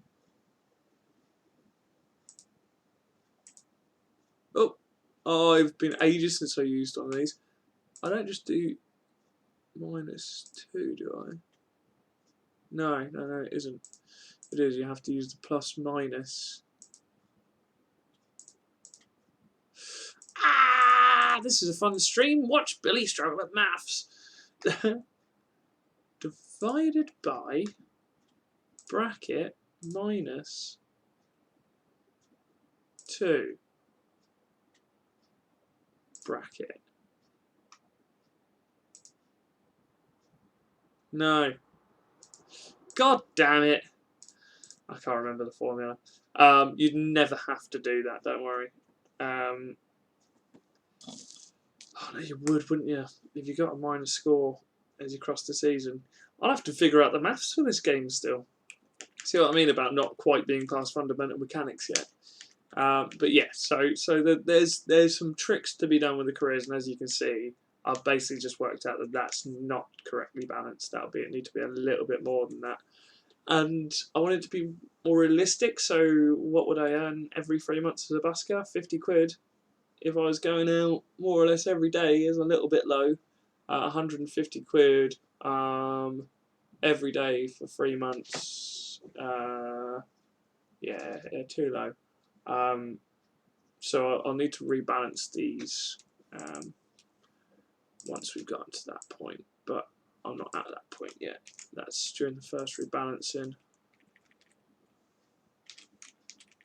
which will happen during the digital testing phase, because I realise I can be very, very specific about these numbers and get it already worked out, but in terms of how it actually plays, I don't have a lot of idea. So, and I won't until I actually see the game being played.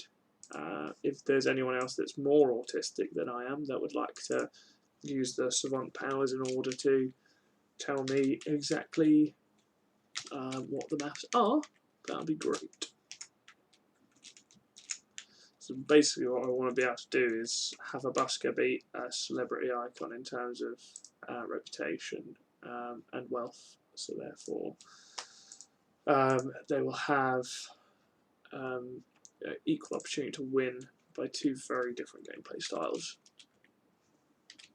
And I just want to make sure as I go through that those gameplay styles do exist rather than just being notions in my head, and that's why there are cards like Fickle Fan and Panicked Friend and things like that. Like things that can affect everyone equally, good and bad.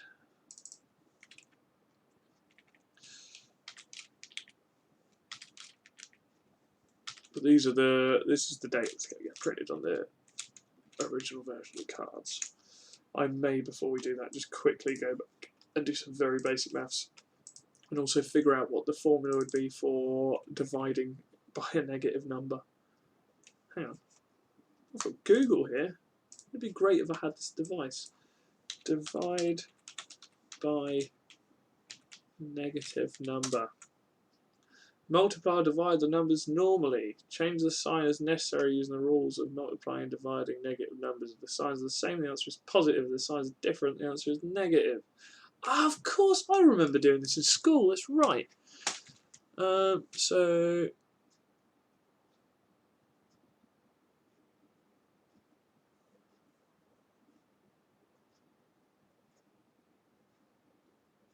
I see. So multiply or divide the numbers normally. Change the sign as necessary using the rules of multiplying and dividing negative numbers. If the signs are the same, the answer is positive.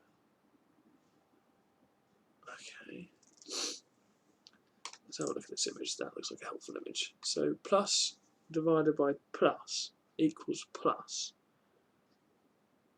Plus divided by minus equals minus. So it would be minus 13,600, I believe. Two like signs make a positive sum, two unlike signs make a negative sum. Ah! Either of those will bring you into a negative. Sweet. Okay, cool. And to be honest, the idea is that you can't stay in a negative balance as you pass the spring trial, because if you do, then you essentially get handed early retirement. So, which ends your game anyway. So it would have more or less the same effect, and you would end up with the same score because you ended with -2. Yeah. Oh, I did want to basically unveil my plans for band manager score, but I will do that another day. We're getting really distracted. So yeah, I mentioned I should talk a bit about myself, and I don't really want to, but I will, just so that there's there's a bit more understanding, I guess. Yeah. So yeah, I have adult autism, or what's known as ASD, autism spectrum disorder. But because I'm an adult, I have adult autism. And what that basically means is that I have some acute maladaptation, which means I have a lot of avoidant behaviours, and I do struggle with input. So if lots of things are coming at me at once, I really struggle with that. Whether that any sensory sort of input whatsoever, if there's just too much of something, that's too much for me, and I tend to be a bit explosive. And yeah, like I really struggle with monotony. Really struggle with monotony. Monotony actually makes me quite negatively mentally ill. I don't know what positively mentally ill means, but yeah. So that's who I am. I have also developed fibromyalgia syndrome over the last nearly 10 years, which is chronic pain, chronic fatigue, acute depression, acute anxiety. And it affects everything from my metabolism to my mindset to my ability to cope with different things as well. So in hand with my autism, sometimes I have really good days where I just seem like an everyday person that's really like takes to success and things like that. And then some other days it doesn't happen as much anymore since I've been able to manage it a bit better. But some other days I just cannot exist. It's impossible for me to exist. And I mean that in terms of mentality rather than physicality. It's like I wake up and I'm like, God damn it! Why didn't my cells form this morning? Where's my molecular mass? So, but yeah. So I have a few issues, but the best way I've always combated that by being a creative person and kind of taking a lot of the pressures of society off, which to my mind are a lie after lie after lie after lie. A lot of them are concept designed to trap us and lie to us and make us scared, but I won't get into that. That's not what this is about. But with that in mind, I've kind of removed myself from a lot of that to save myself from any sort of greater sort of risk down the line. And I spend a lot of my time now just creating and making stuff. So I'll make a lot of music. I write songs sort of like very often. Less so at the moment because I'm working on this and because I've been working on another album with another band. But I've got an album coming out probably next year. And yeah, I do that. I make music. I make games. I just make anything that I feel like making, and I kind of take the perspective of my life is about kind of giving other people something nice to do or something interesting to do, or just giving and for people to kind of either enjoy it or show complete like disinterest in it. I'm not one of those people that does it because I want fame and glory. I do it because I don't know any other way to live. And in fact, all I want from other people is for them to do with it what they will. I don't want any like feedback or anything from it really. But it is nice when I get some really good feedback. So yeah, so that's me. That's me. So you'll notice I'm quite anxious at the moment, and I became more anxious talking about that. And that's just because I really don't necessarily have all the words to say, and I don't really know the order to put them in. So I get quite anxious talking about that. And you'll notice as well, while I've been working on this today, I've been a bit here, there, and everywhere, and doing this and then doing that and doing the other. That's just because I'm very nervous because I'm on camera and I'm streaming, and because of that nervousness, it's kind of creating executive dysfunction. So the prefrontal cortex, the part of my brain that's supposed to be managing how I organise myself and things like that, that's kind of misfiring at the moment. But that's fine because I feel like the more I do these live streaming sessions and get your advice on how to develop the game, meet a few cool people like Beebensman, then yeah, I will chill out and we'll get a good clip on this. Which is a phrase I learned recently. Good clip that turned up in two different bits of media at a very similar time, and so yeah, I'd never heard it before. But yeah, so I'm going to start saying it now. Anyway, I'm talking shit. We want to go back to here. I don't know how we ended up in the browser window anyway. We were Googling how to divide by negatives. Yeah, right. Let's stop chatting shit and get on with the work. See, if I had code knowledge, and because this is Excel, what I'd actually be able to do is just have data points. I have to be able to have specific data points set somewhere, and then be able to run calculations for the cards. And I really don't know how, and I wish I did, because that would be great if you could just go, all right, Excel, balance these for me. But yeah, I just don't know enough about the formulas involved to make it happen.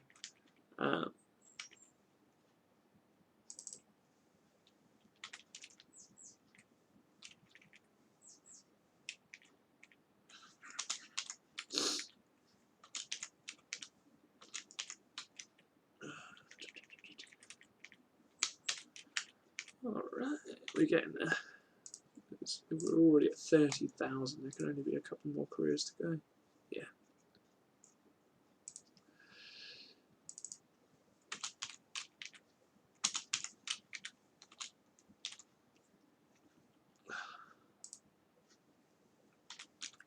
Oh yeah, I'm also trying to balance out like realism and fun, because I noticed the more realistic I made the numbers, the less fun it was. So there was an element of when I first started doing attribute checks and finances, I was actually trying to treat these more like increments. So as you can see, all of these three careers are increments of each other. So if you are doing, what jobs are these? DIY tourist, the max you can earn is 30 grand a year. When you're a music producer, the minimum you can be on is 20 grand a year, but if you're middle, then you're earning just over what the top level DIY tourist was earning. If you're a top level music producer, you're earning 70 grand, and as you can see, that's slightly more than the mid level of Pop Sensation. And that was kind of the idea, is to, with the careers, stack them up incrementally so a player feels compelled to not only kind of seek a pay rise within their own career, which is possible through maintaining the same career for a certain period of time, but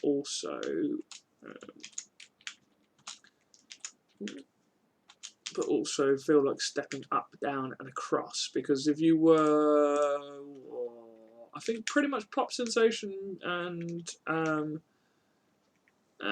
Pop Sensation music producer more or less get the same opportunities. I think there's a few less opportunities, but obviously Pop Sensation is one step beyond that. But there are other sideways moves, like if you're a studio technician, you wanted to become a session musician, for instance. So session musician, you can earn 25 grand from being a session musician, and yes, you might earn slightly less from being a studio technician, but if you're a low-level session musician, then you might be okay with being a mid to high-level studio technician. Yeah, you get what I'm saying, I hope. I'm not exactly sure exactly how that's going to work out in practice, but like I keep on saying, we'll see that when it comes to the testing phase. Okay.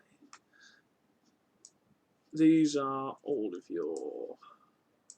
For fuck's sake. I have to no-fill the whole thing because I did a whoopsie.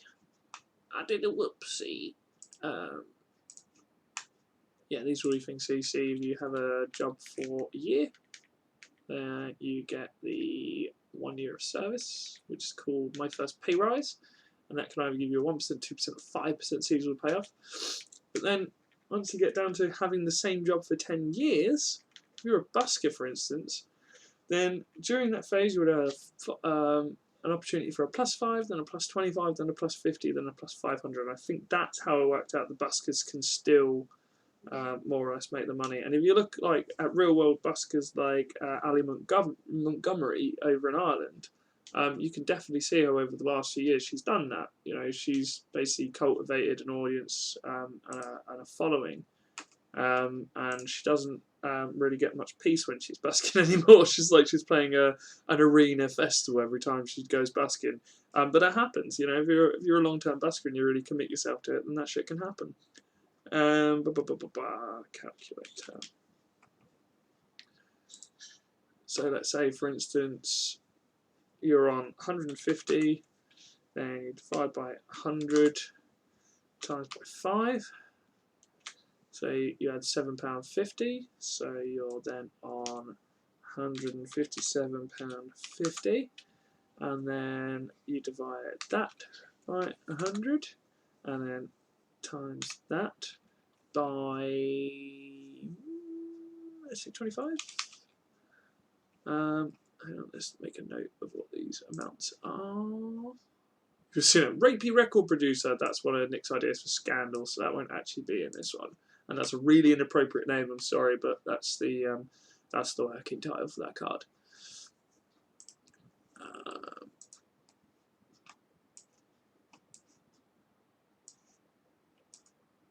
Uh,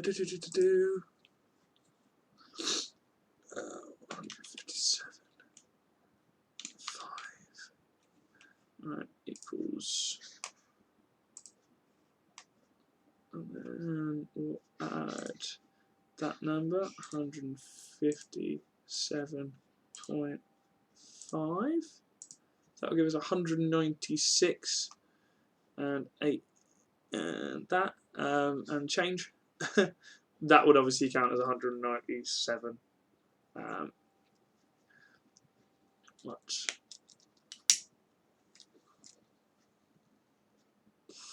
Then we divide by 100 again. Yeah.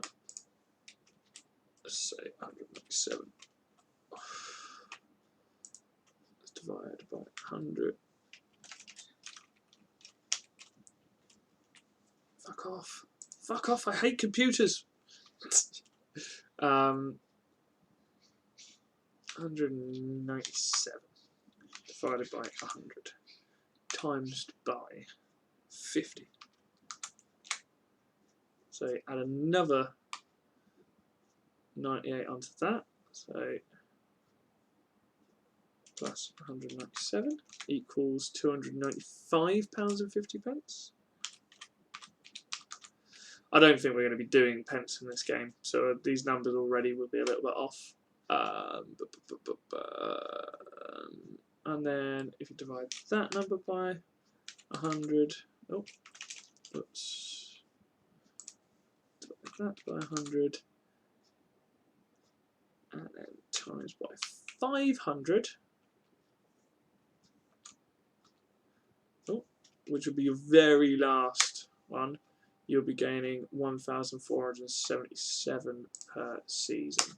So 1,477.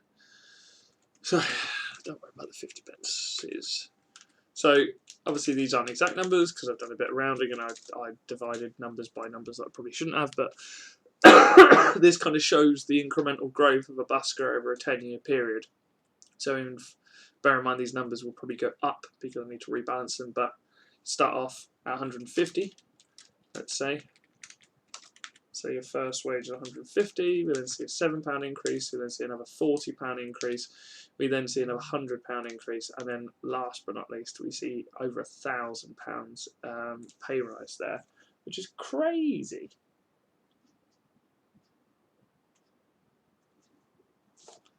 Oh.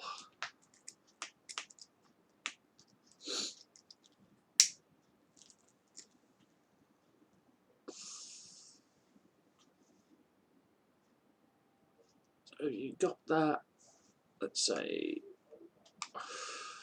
get that 4 times in a year, your annual salary is £5,000, nearly 6. That's not bad, but needs to be changed considering with the same growth, which is pretty much impossible. The same growth as a celebrity icon, you would be like fucking 1 million. You'd be in billions. Right. Oh, but that is one thing I keep on kind of floating around the idea of telling you guys about, and it's the band manager score. So, like I say, the player score is very much their wealth multiplied by their reputation. So if they've got £1,000 and one reputation, they get 1,000, right? When you're the band manager, your score is the culmination of all the other scores at the end of the game.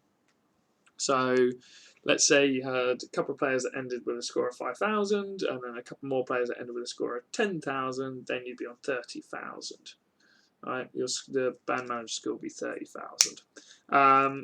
What I plan to do with that is actually have a publicly available Hall of Fame chart sort of system, and people can basically log their scores on there or have their scores logged. I don't know if we'll do like specific days or stuff for that, but that means that people who commit to being a band manager rather than a player in this game, they do get some credit, and they do get, it does mean that they actually get something out of it rather than just being the storyteller, which I think is enough anyway. I think most people that play Dungeons and Dragons consider that enough, but in this I just thought add another little element in terms of the relationship between the developers and the people who want to play it, which is that we want to celebrate those people that are really good band managers, so we'll put them, we'll publicise their names and their scores somewhere, and I don't know if that's going to be online or what, but we will figure it out as we go along.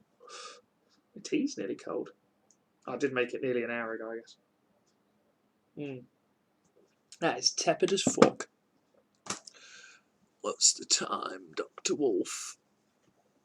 I reckon I've got about another hour before I need to shower, so I might have one more cup of tea. Just got a couple of messages to check.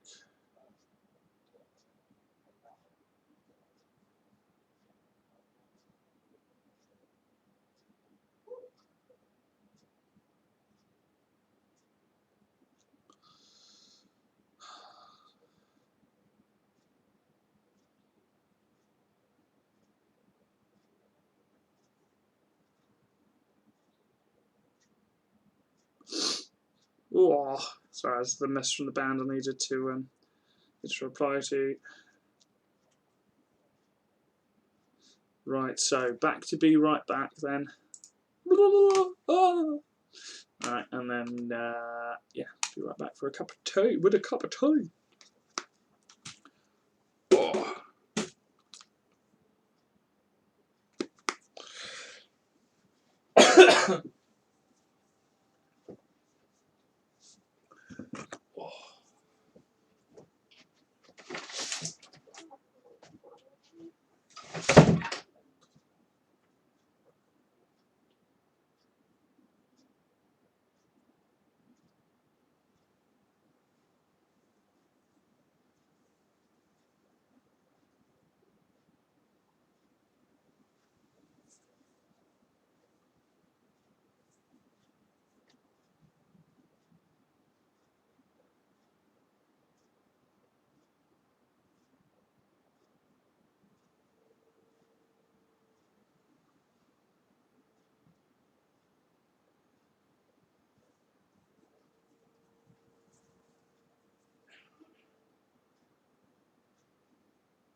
Oh, sorry about the slam, that was a bit much. Windows open, so it's uber slammy. Hopefully my neighbours didn't say anything too inappropriate while I was out of the room. Oh, it's getting a little bit chilly actually. I'm going to close that window now. Smells a little bit better in here as well. Let's stand here. Oh. Right, so excuse me. I'll tell you what, I'm just going to quickly skin up before I jump back on camera. Oh, what are we working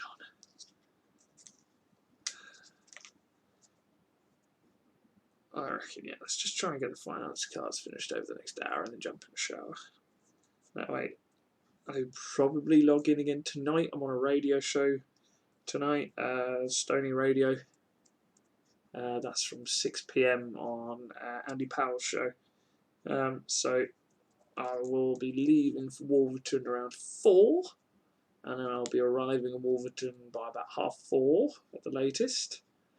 Then I will be briefing with the other guy, it's Mitchell. We'll just be like chatting about what we're going to do and whatnot, and then we'll be going along and doing that. And I'll probably be home afterwards. If I do any more work, I'm unlikely to stream it at that time of night because I'll be very tired and I won't be able to really do much other than just work. That's fine.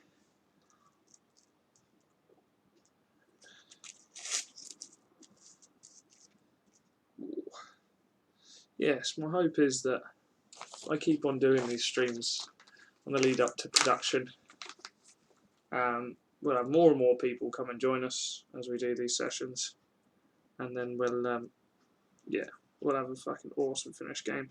Obviously, this part of it is really boring while we're streaming this part, because it's just me sitting here messing around with cards. Whereas, like, hopefully later on down the line, once we're doing some of the game testing, the prototyping and stuff, you'll see more than just me, and you'll actually sort of see the other people that are involved and kind of get a sense of the experience of the game rather than just this really raw mathematical stuff that I'm looking at the moment. Some people are really into it, and that's why I decided to stream this bit. You know, some people are actually quite into reading, hearing, and studying statistics and stuff. I'm not a huge fan, but because it has a useful application in this game, sort of, as far as it goes in this game, it's quite fascinating for me. But then, yeah, I appreciate that. I wouldn't probably want to sit for how long has it been, 2 hours and 10 minutes, and listen to a guy chat about statistics and things. So that's all right. That's okay. Oh.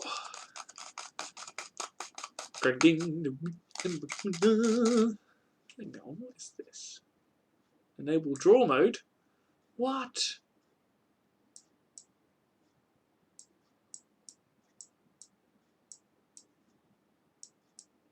Finish the picture. Finish the picture.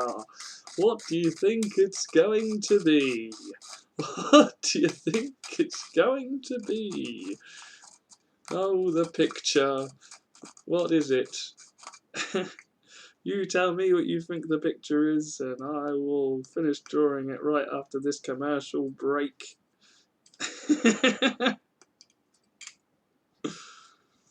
Right. I'm almost done. I'll stop dicking about soon, I promise. Actually, I haven't been on Twitch in a while. Last time I was on Twitch, I was on Craig's Twitch channel, which this is. I've basically, what's the word for it?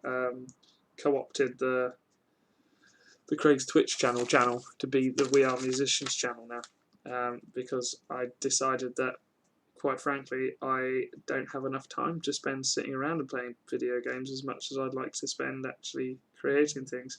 And also, sometimes when you're sitting down to play a video game, you don't really want to stream. You just want to crack on.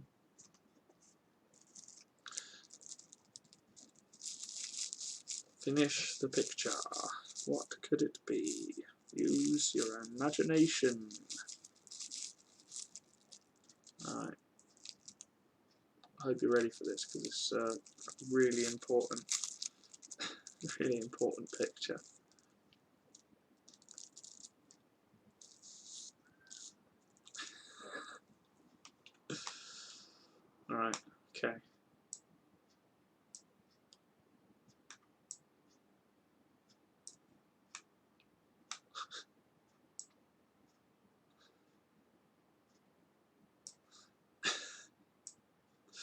It's somebody asleep. You filthy pricks. Oh, there you go. Right, anyway. We are back. Can I draw my own face? I can.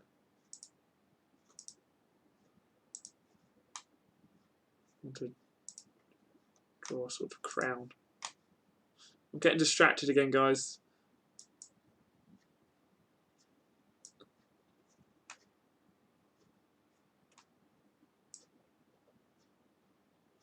It's quite hard to draw in this tiny space with a very sensitive mouse.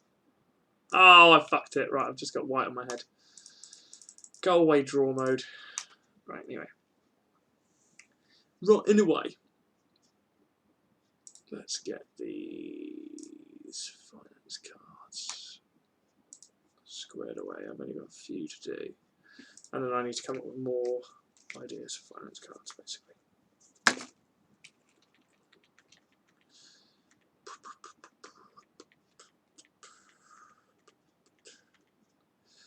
Yeah, I really need to think through the mechanic.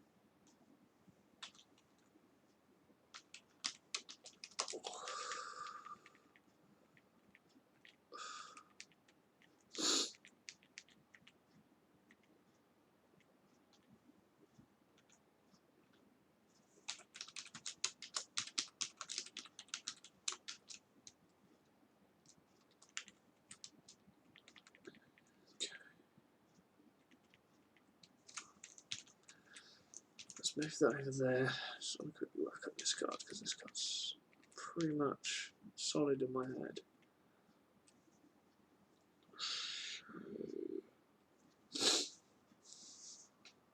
It should be a choose one and then roll d6.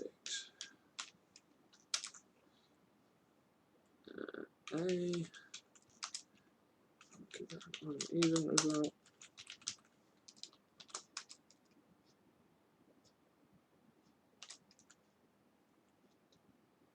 Oh no, hang on. No.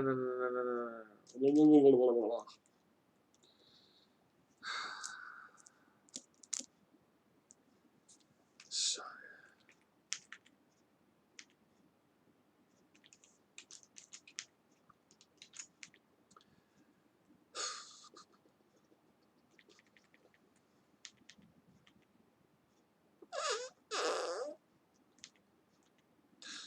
So there should definitely be an if of if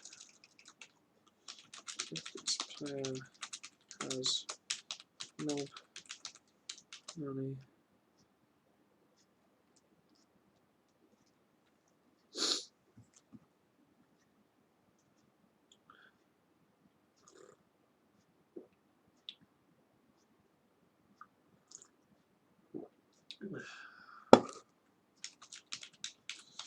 And remember those images I was drawing earlier, that's actually the images I have going around my head right now in terms of how this goes. So you're basically walking along, you find a suitcase full of money. You've already got the money, discard this card.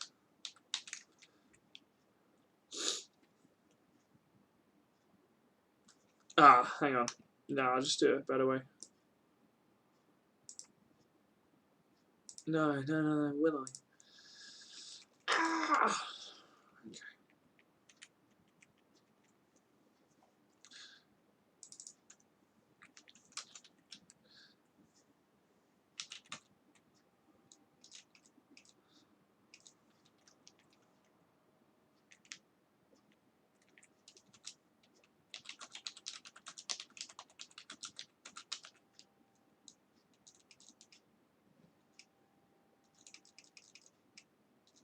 Oh, I want to write it along the lines of if a player wants to leave it alone, they can.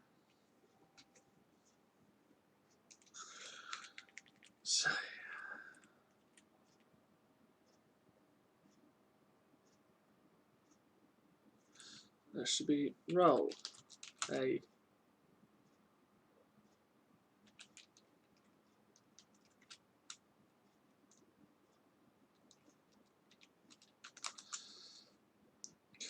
it's an odd result. Someone's saw you. Even.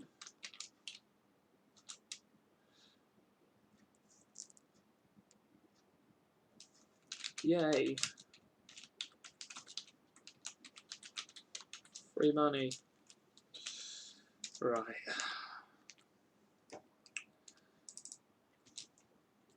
So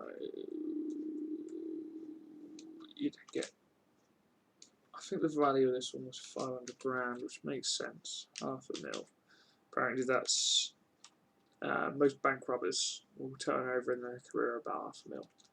Some of them do that in a single job though, which is nuts.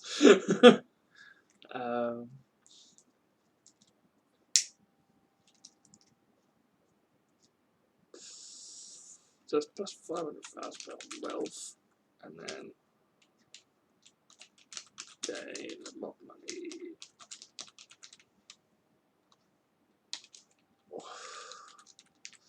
And then with this one, you just gain the 500,000 wealth.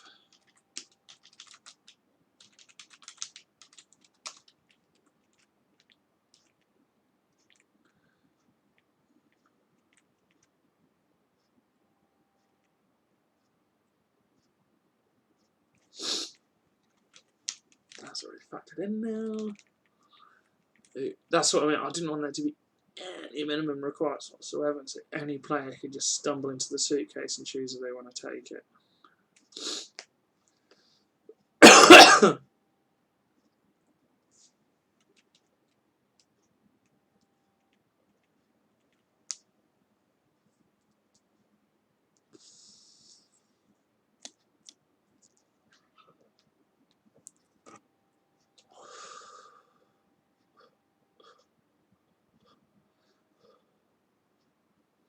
It's a difficult one.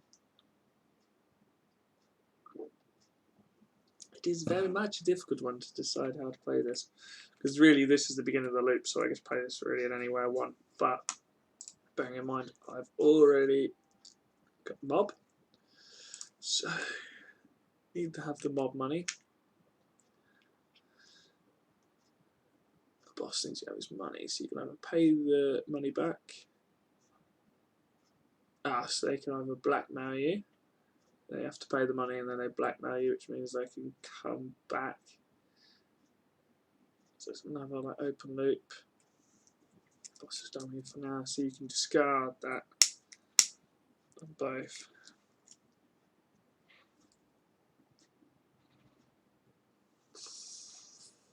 Oh man, you can plead for forgiveness, which will either get you murdered or they'll turn you into a drug mule.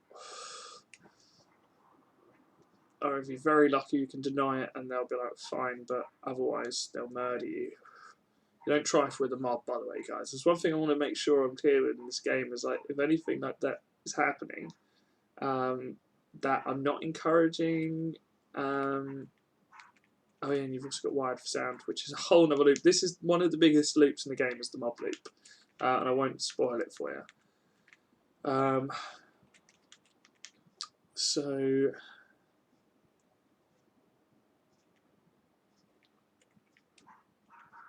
it is half a million.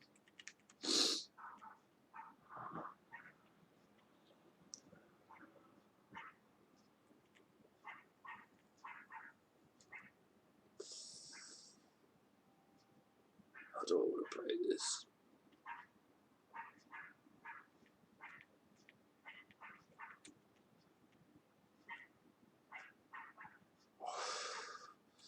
This is the second stage of the loop where you could either end up blackmailed, dead, or working as a drug mule. End up working as a drug mule, you have an opportunity to bump into Interpol, who, yeah, I can't remember what that says in French, but it's something like, "We know that you're involved." And yeah, if you get that, then you gain wide for sound. If you gain wide for sound, I end up meeting the mob.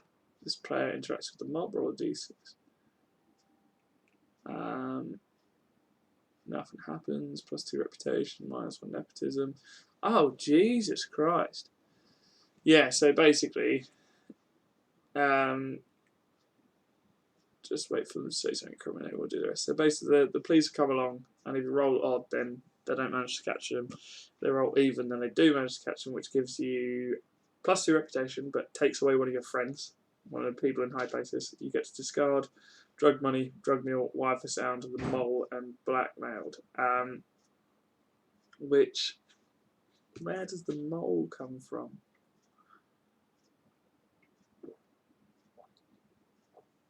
I think if you have drug mule, then you have a chance to gain the mole. So hang on. This player interacts with police officer, roll. Oh shit, if you're a drug mule when you run into a police officer. Oh, actually, hang on. Does the Interpol. No, hang on. How do you become the mole then? Oh, it should say players against the mole. Oh, I should really stick the gameplay loops in this section rather than like they've gained that card, because I don't know how that actually helps me figure out what the fuck. In terms of the game design, that does work, because that's like basically on each card it's going to have a thing that says minimum requirements, and that will say that in there. But in terms of me actually understanding the game, how the fuck do we become the mole then?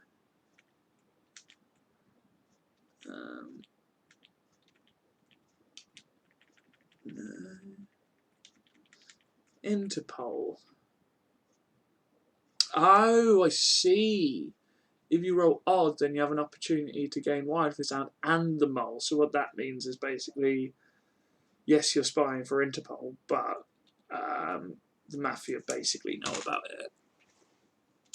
And then if you have the mole, every time you interact with the mob, you have a chance to be killed. I love that. Look like someone has been feeding info to the pigs. You haven't said much in a while. And then the odd outcome is, we knew you couldn't be trusted, gain early retirement. And then even is, then again, you are the one that feeds my tiger, so... Excellent. I'm really enjoying being able to like apply a bit of my humour to this, just in like single lines at a time, rather than having to write deep stories.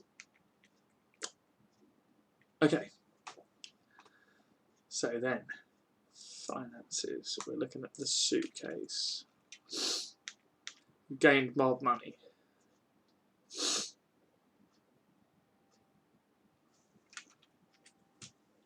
If this player has mob money,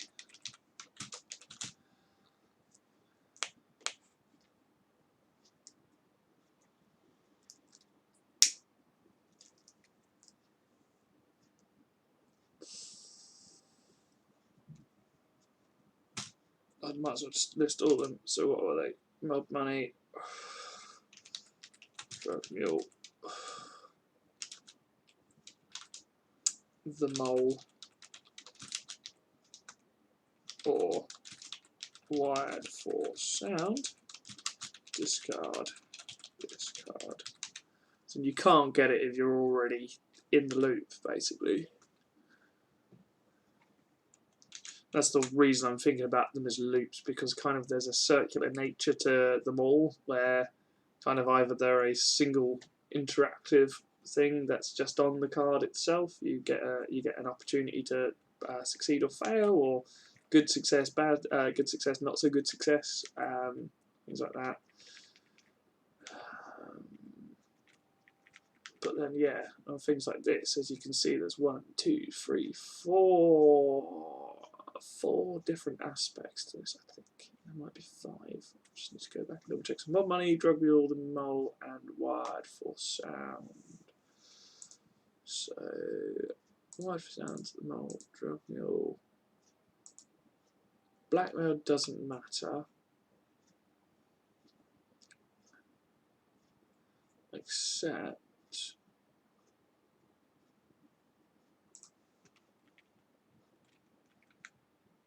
if we go to the mole,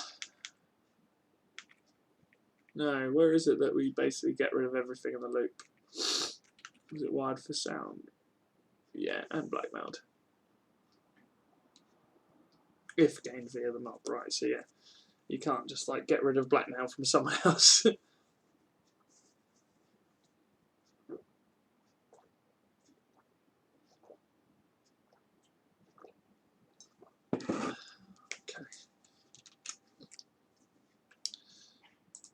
So that should really do that card. Because what that means is basically they pick it up, there's no requirement. They have to roll to see what the outcome will be, whether or not.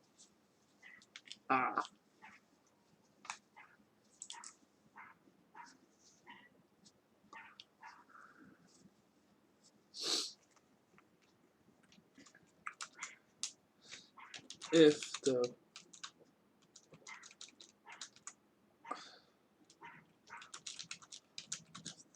player would rather have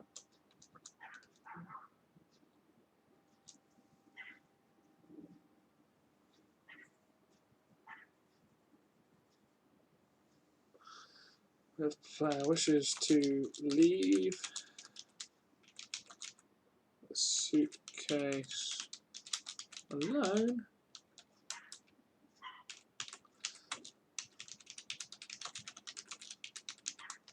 now I'd also want to work in a mechanic where basically once this has been found by one player, it's gone from the game. So what we can do is stick in additional debuffs. This card, hang on. Hang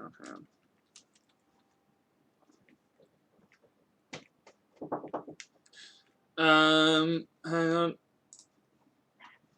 Give me 1 sec. Let's go.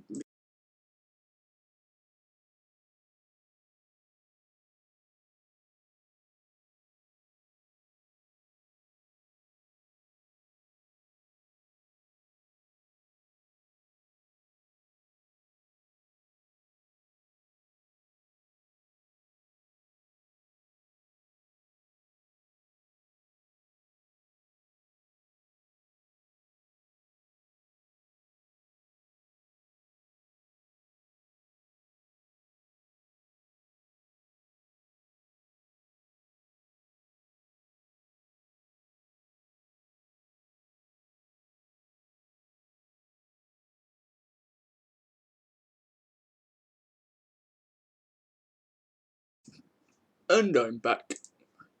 Sorry, Nick was just showing me the local cat chilling in the garden.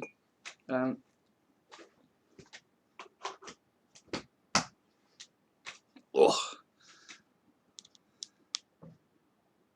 I feel like my phone charger's broken, which isn't good. Oh no, there we go. It's charging now. 'Twas odd. 'Twas odd indeed. Right, sorry about that. Where were we? So yeah, I want to basically work it out so that if this has been taken, so actually yeah, on mob money, should be down here surely. Yep. I'm just going to quickly put a note in there for myself. If mob money is gained by any player, remove the suitcase from play. That's pretty much what I want to do with that. Just working a little factor. And that's all I'm really doing at this point, is kind of imagining how the game would be played and what would be a favourable outcome and what would make people go, oh no. And a lot of that is kind of through the narrative of the cards. And so with things like this, it would be really confusing for the narrative if someone found the suitcase and then in the next and claimed it and had mob money, and then someone else found the suitcase and claimed mob money, because then it's like, what are the mob doing? Are they just leaving like £500,000 of suitcases just everywhere? But what I want to do is basically have this suitcase out there that is grabbable, with a chance of basically no consequences. But as soon as it's been grabbed, as soon as someone's got the money and had the outcome for the consequences, that's it, it's gone. So I reckon that's the way to put it. If money is gained by any player, remove suitcase from play. That's perfect. That's got to go in the if box though, not in the roll and result box.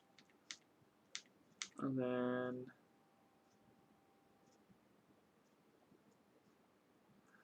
what's the actual mechanic for this card? It's pretty much just a fucking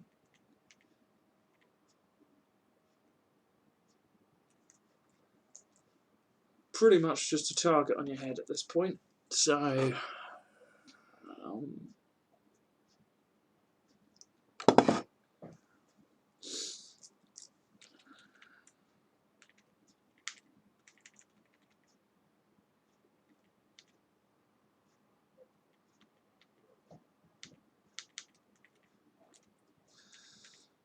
so what happens when you gain that?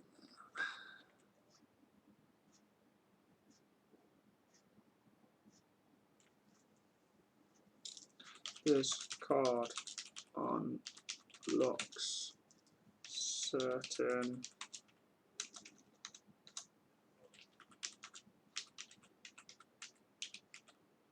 interaction activities,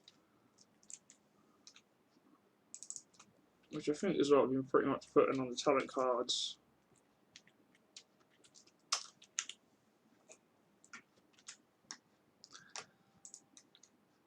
That unlocks certain creation activities.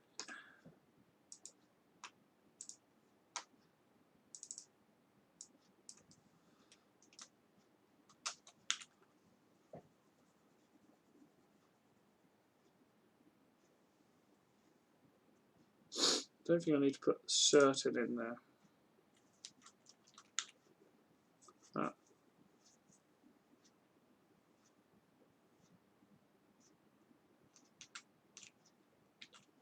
Sorry guys, I realise I'm probably not being the most entertaining right now, but that's not what I'm here for.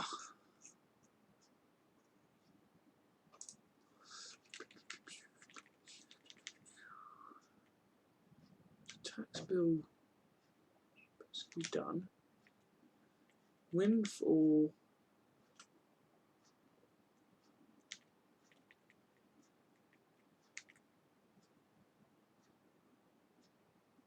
I feel like Windfall has to be a keep card.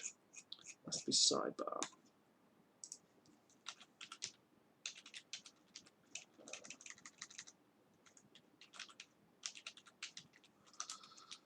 I think. Let me just work this out again.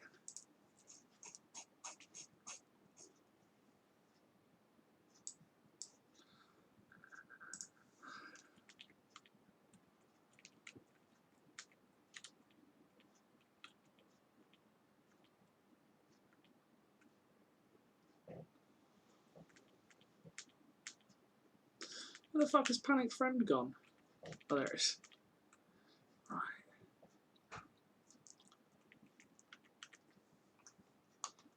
We got Windfall.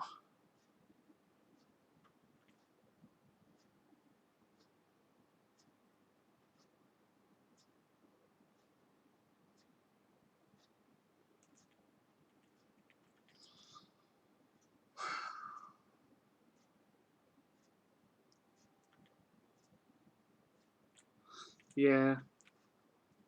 Yeah, I think so, because Windfall is the card that unlocks that, and we don't usually, not usually, in some cases we do, but we don't usually have keep cards in main decks. So what we need is to unlock Windfall. It's under Windfall.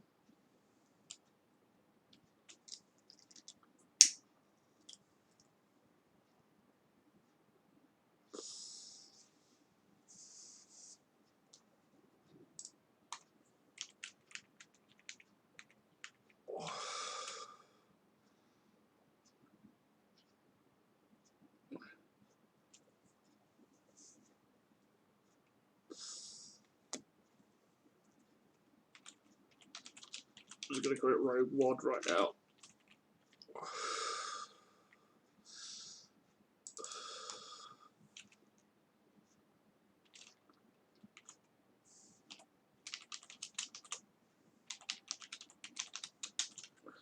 Windfall.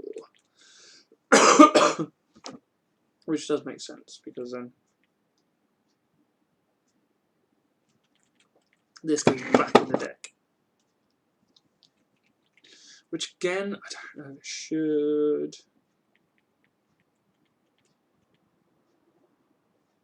I think it should actually come out of play, just like the suitcase, because similarly, there isn't just a player going around and randomly shoving wads in people's pockets.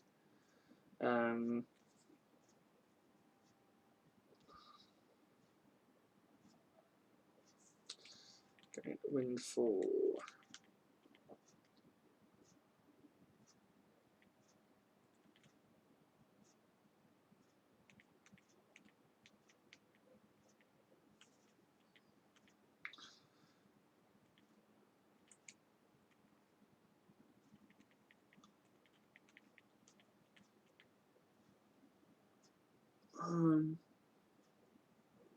Yeah, because in the meta, basically, what's happening is... Glad I actually said that, because what's happening in the meta, and I'll show you, attributes actually affect the meta. So, for instance, the way I work out how to do a attribute check or a status check or things like that is by having a look at these attribute levels and what they mean, and seeing what that would mean in terms of the story. In terms of style, see here, trendsetter. Notice an increasing number of people wearing a jacket that looks just like your jacket. Added to this, the sheer number who apparently have the same hairstyle as you. Damn you, Robbie! And Robbie is actually the hairstylist you'll meet in the game. But that's the matter, is that someone stuck it in your jacket pocket because they've got the same jacket as you. So for that, we need to put style. Nepotism is how many friends you got. Friends you got in high places, really, how many influential friends you've got, but it can just be sort of at the lower end, having friends or not. So trendsetter is going to have to be a 15. Reputation 5. That's a very basic reputation level. That just means no one really thinks of you, no one really doesn't think of you. And then nepotism, the reason I've picked 5 is because you're a party person, so you're basically going out to parties all the time. There you go. You are a quintessential spoke in the wheel of many a friendship group, 2 to be precise. You bounce between them from this party to that party, occasionally bumping into a fresh face or introducing yourself to someone you've already met 6 times. Which is so true. But yeah, so that's the meta for Nepotism 5, which is why you got Nepotism 5 there. Okay. To add more.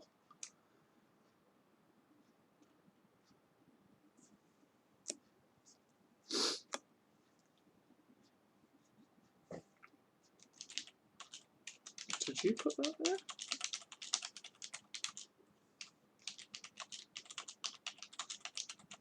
Did I put that there? Oh well. Yes.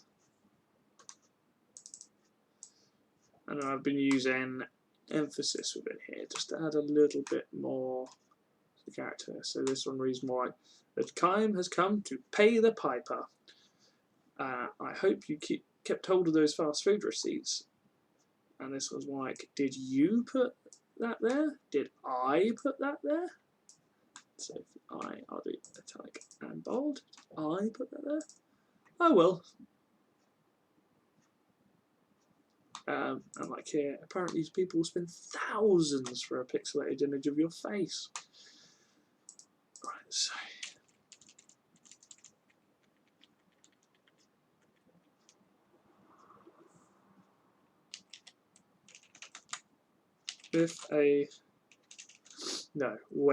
when a player draws this card, remove it from play.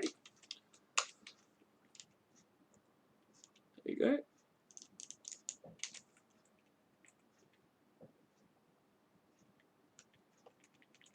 So they don't get a choice whether or not they take that. When a player successfully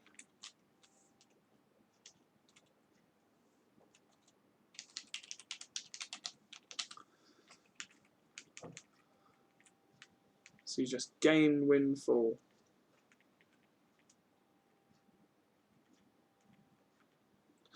But then I could add another element of choice here, like another roll, which would mean that if you get lucky, you don't gain windfall.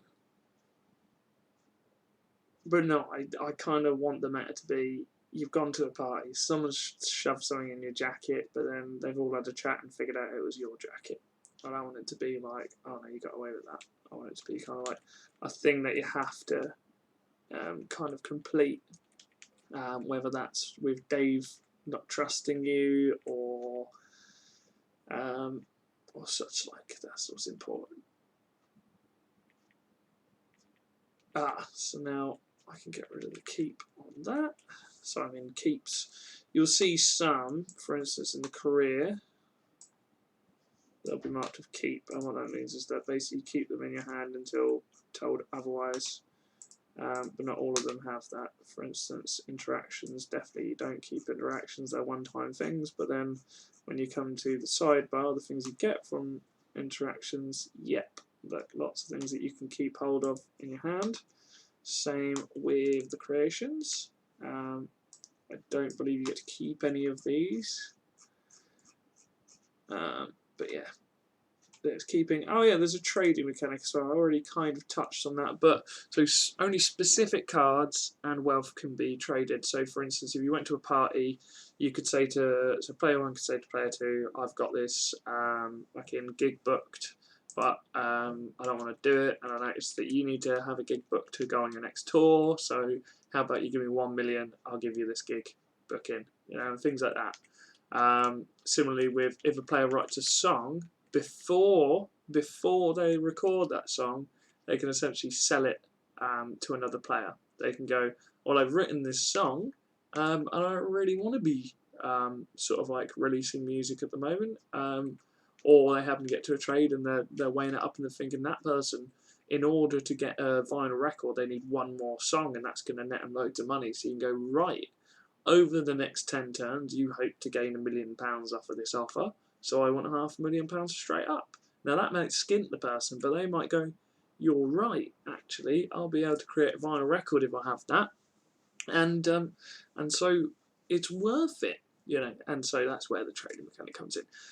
Only specific cards are tradable. For instance, oh yeah, if your father comes to you in a dream and sings you the song "Have It Your Way, Have It Your Way," then you can actually trade that off as well. The whole ethereal father, ethereal song loop is kind of a piss take of "Let It Be" by the Beatles, because obviously Paul McCartney had a dream about his mother Mary, who came to him in a dream and said, you've been going through all this trouble lately. Just let it be, Paul. Don't worry about it. Like what we will be, sort of thing. And he woke up and he wrote the song down. He was like, "Oh man, I should turn it into a song." So he did. And that's kind of what I've done here with the ethereal song stuff, for it's your father, and instead of let it be, he's saying have it your way, have it your way.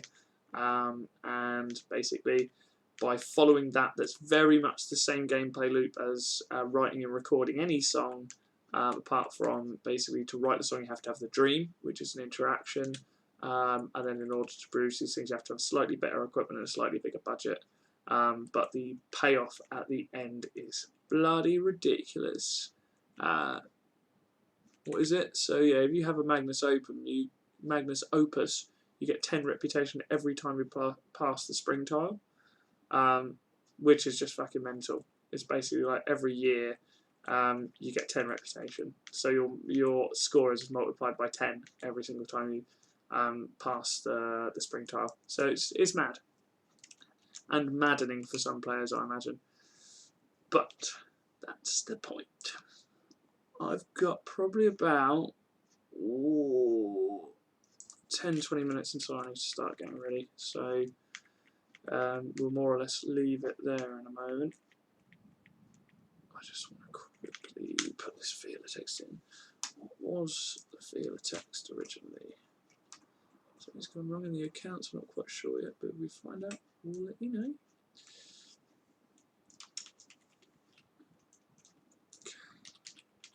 Something has gone wrong in the accounts.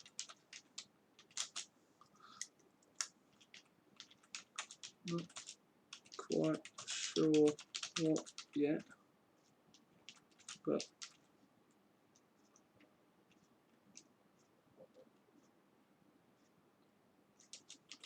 we'll find out. Well, you know, that's kind of the tone I'm taking with it, is kind of like someone going, oh, I fucked up with your money, I'm really sorry, we'll let you know if we sort it. Which is how so many banks do it these days. Something's gone wrong in the accounts, not quite sure what yet, so that should be emphasis. Yeah, but if we find out, we'll let you know.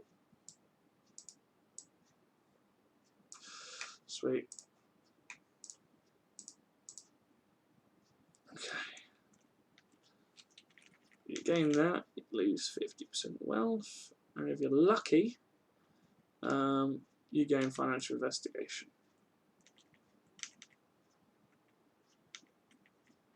And suppose missed tax bill 75%. Well, instead of standard effect and skip roll.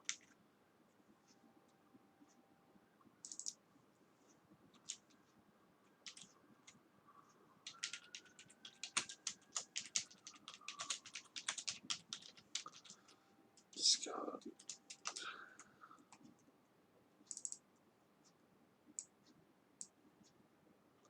If this player has missed a tax bill, minus 75% wealth instead of standard effect and skip roll, so they don't get to gain a financial investigation.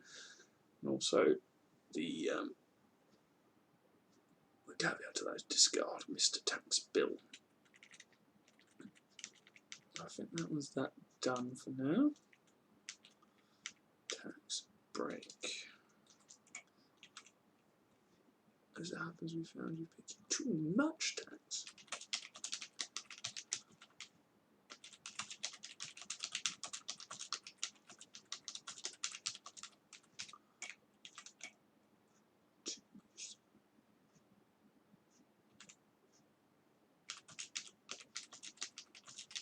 I'm sure to you it won't be a lot.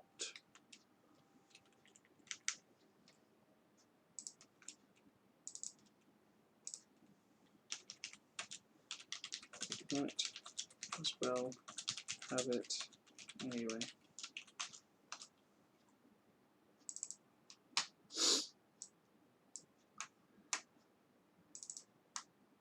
Too much tax. Too much tax. I'm sure it won't be a lot. Might as well have it anyway. As it happens, we found they paid too much tax. I'm sure to you it won't be a lot. I might as well have it anyway. So I put a butt in there, yeah. That does feel more comfortable.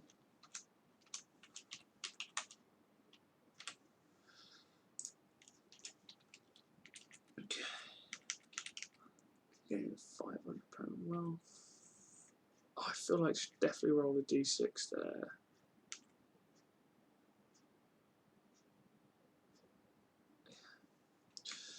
Yeah, seems fair.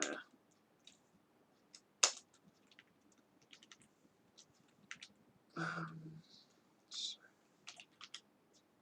oh, no. Roll a d6.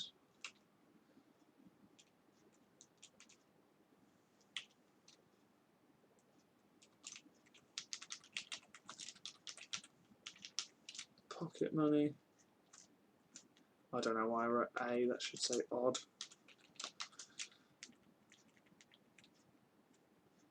And then £500 wealth.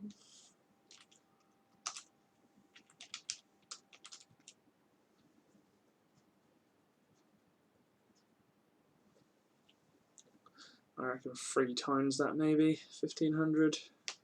Don't know.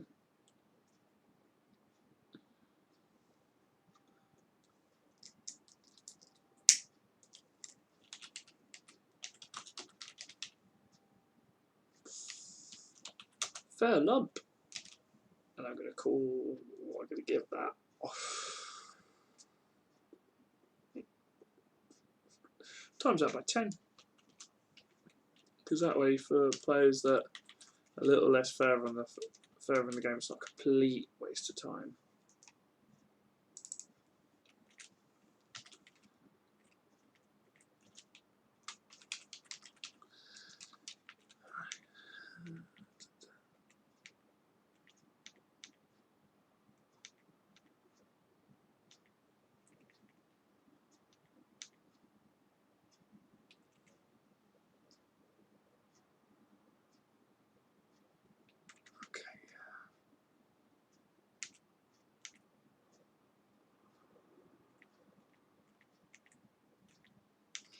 Tax bill, and then basically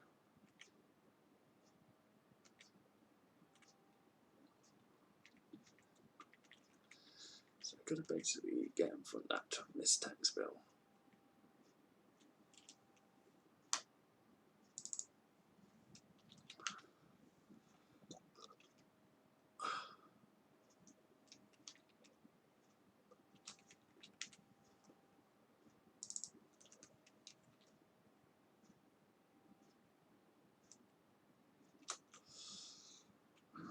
Roll. Is distracted. Roll a d6. Odd and even. Yeah, so I've got 2 different roll types actually at the moment. I've got like an odd and even roll. Oh, I've got 3. Odd and even, which is if it's 1, 3, or 5, then it's a certain result. If it's even, that's like 2, 4, and 6. And it tends to be odd is like less favourable result. Even is the more favourable result. Similarly, I've got 1 to 3, which is like a low roll, and then 4 to 6, which is a high roll. And similarly, low rolls tend to be less favourable, high rolls tend to be more favourable. And then I've got basically a 2 in 6, or like a 1 in 3 sort of roll, which is a 1 or a 2, a 3 or a 4, or a 5 or a 6. And with those, they tend to be more scaled. So with a 1 and a 2, not a favourable result really at all. With a 3 or a 4, mildly favourable maybe, and then 5 or 6 is the favourable result that you're looking for. And the reason I've kind of made that universal across all the cards is so that people can kind of get into their heads, whether subconsciously or consciously, that they're looking for a specific number on the dice. I didn't want to make it so it's like, oh, roll a d20 and this and that and that. It ends up leading you down this like long statistical avenue before you go, oh, I won, or oh shit, I lost. Whereas with this, I think it will handle it a lot better, because then I've completely lost my train of thought because I just saw a text coming. But yeah. So oh yeah, that's it. So with this is like if someone's basically played it for at least a few turns, they'll kind of know, kind of in the back of their minds, what they're hoping for, whether it's going to be a low roll, high roll, an odd roll, or an even roll. And I don't know if the band manager should be like, oh, okay, we're looking for odds and evens, and that way it sort of like encourages that player to feel more like, right, I'm looking for this result on the dice. That way, the excitement comes immediately as soon as that dice is rolled, and that's way more dopamine, I think. The payoff for immediacy is much better rather than waiting and going for a lot of statistical things and then someone going, if it's like a mild result. So, right, I'm just going to quickly finish this card and then I'm going to go jump in the shower because I'm a little bit over time now. But it's been a nice 3 hours and hopefully some people will watch this back and kind of get a sense of the game. And as we push forward over the next few weeks, we should have all the cards completed, all the fundamental mechanics, and we should start actually seeing a game rather than spreadsheets. But I appreciate you taking interest and coming and checking it out anyway. So if this player, okay, odd. So even would be standard card effect. I reckon I should call it standard effect.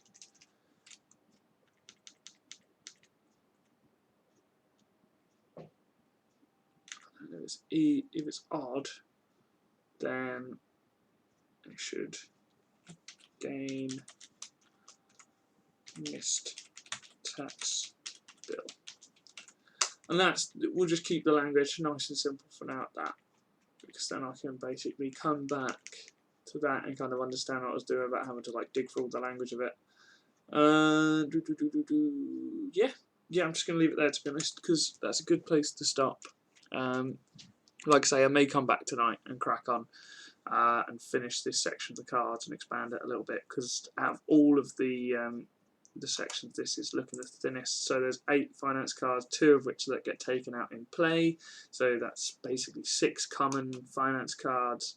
Whereas as soon as you go over to the interactions, you can see that there's how many?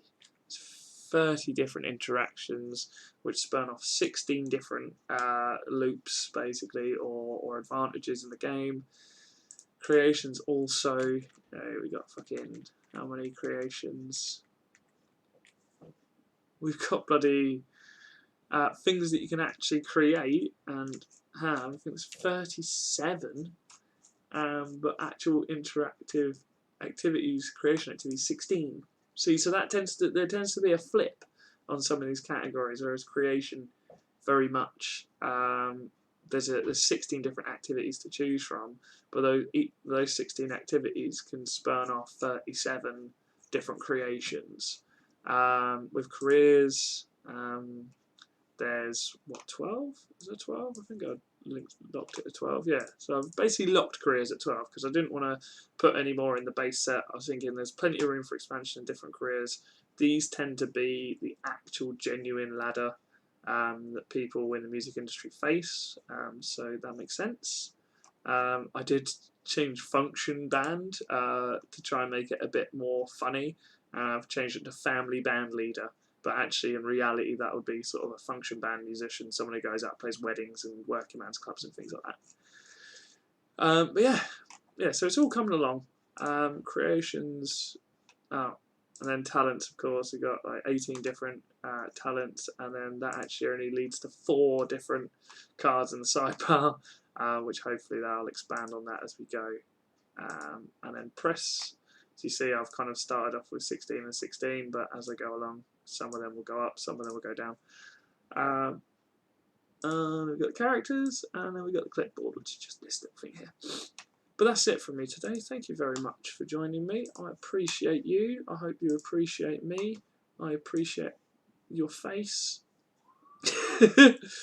Right, I'm getting off. Yeah, please do follow if you're new here and you haven't followed me yet. I've got 5 followers now. Excellent. Yeah, and yeah, do come say hello again when I'm streaming. Probably most days in the week for the next few weeks at least. So yeah, there'll be plenty for you to get involved in. And like I say, in maybe the next week or two's time, we'll actually start looking at the game rather than spreadsheets. So be a bit more interesting for some people that can't stand Excel, like me. So take it easy. Have a good day.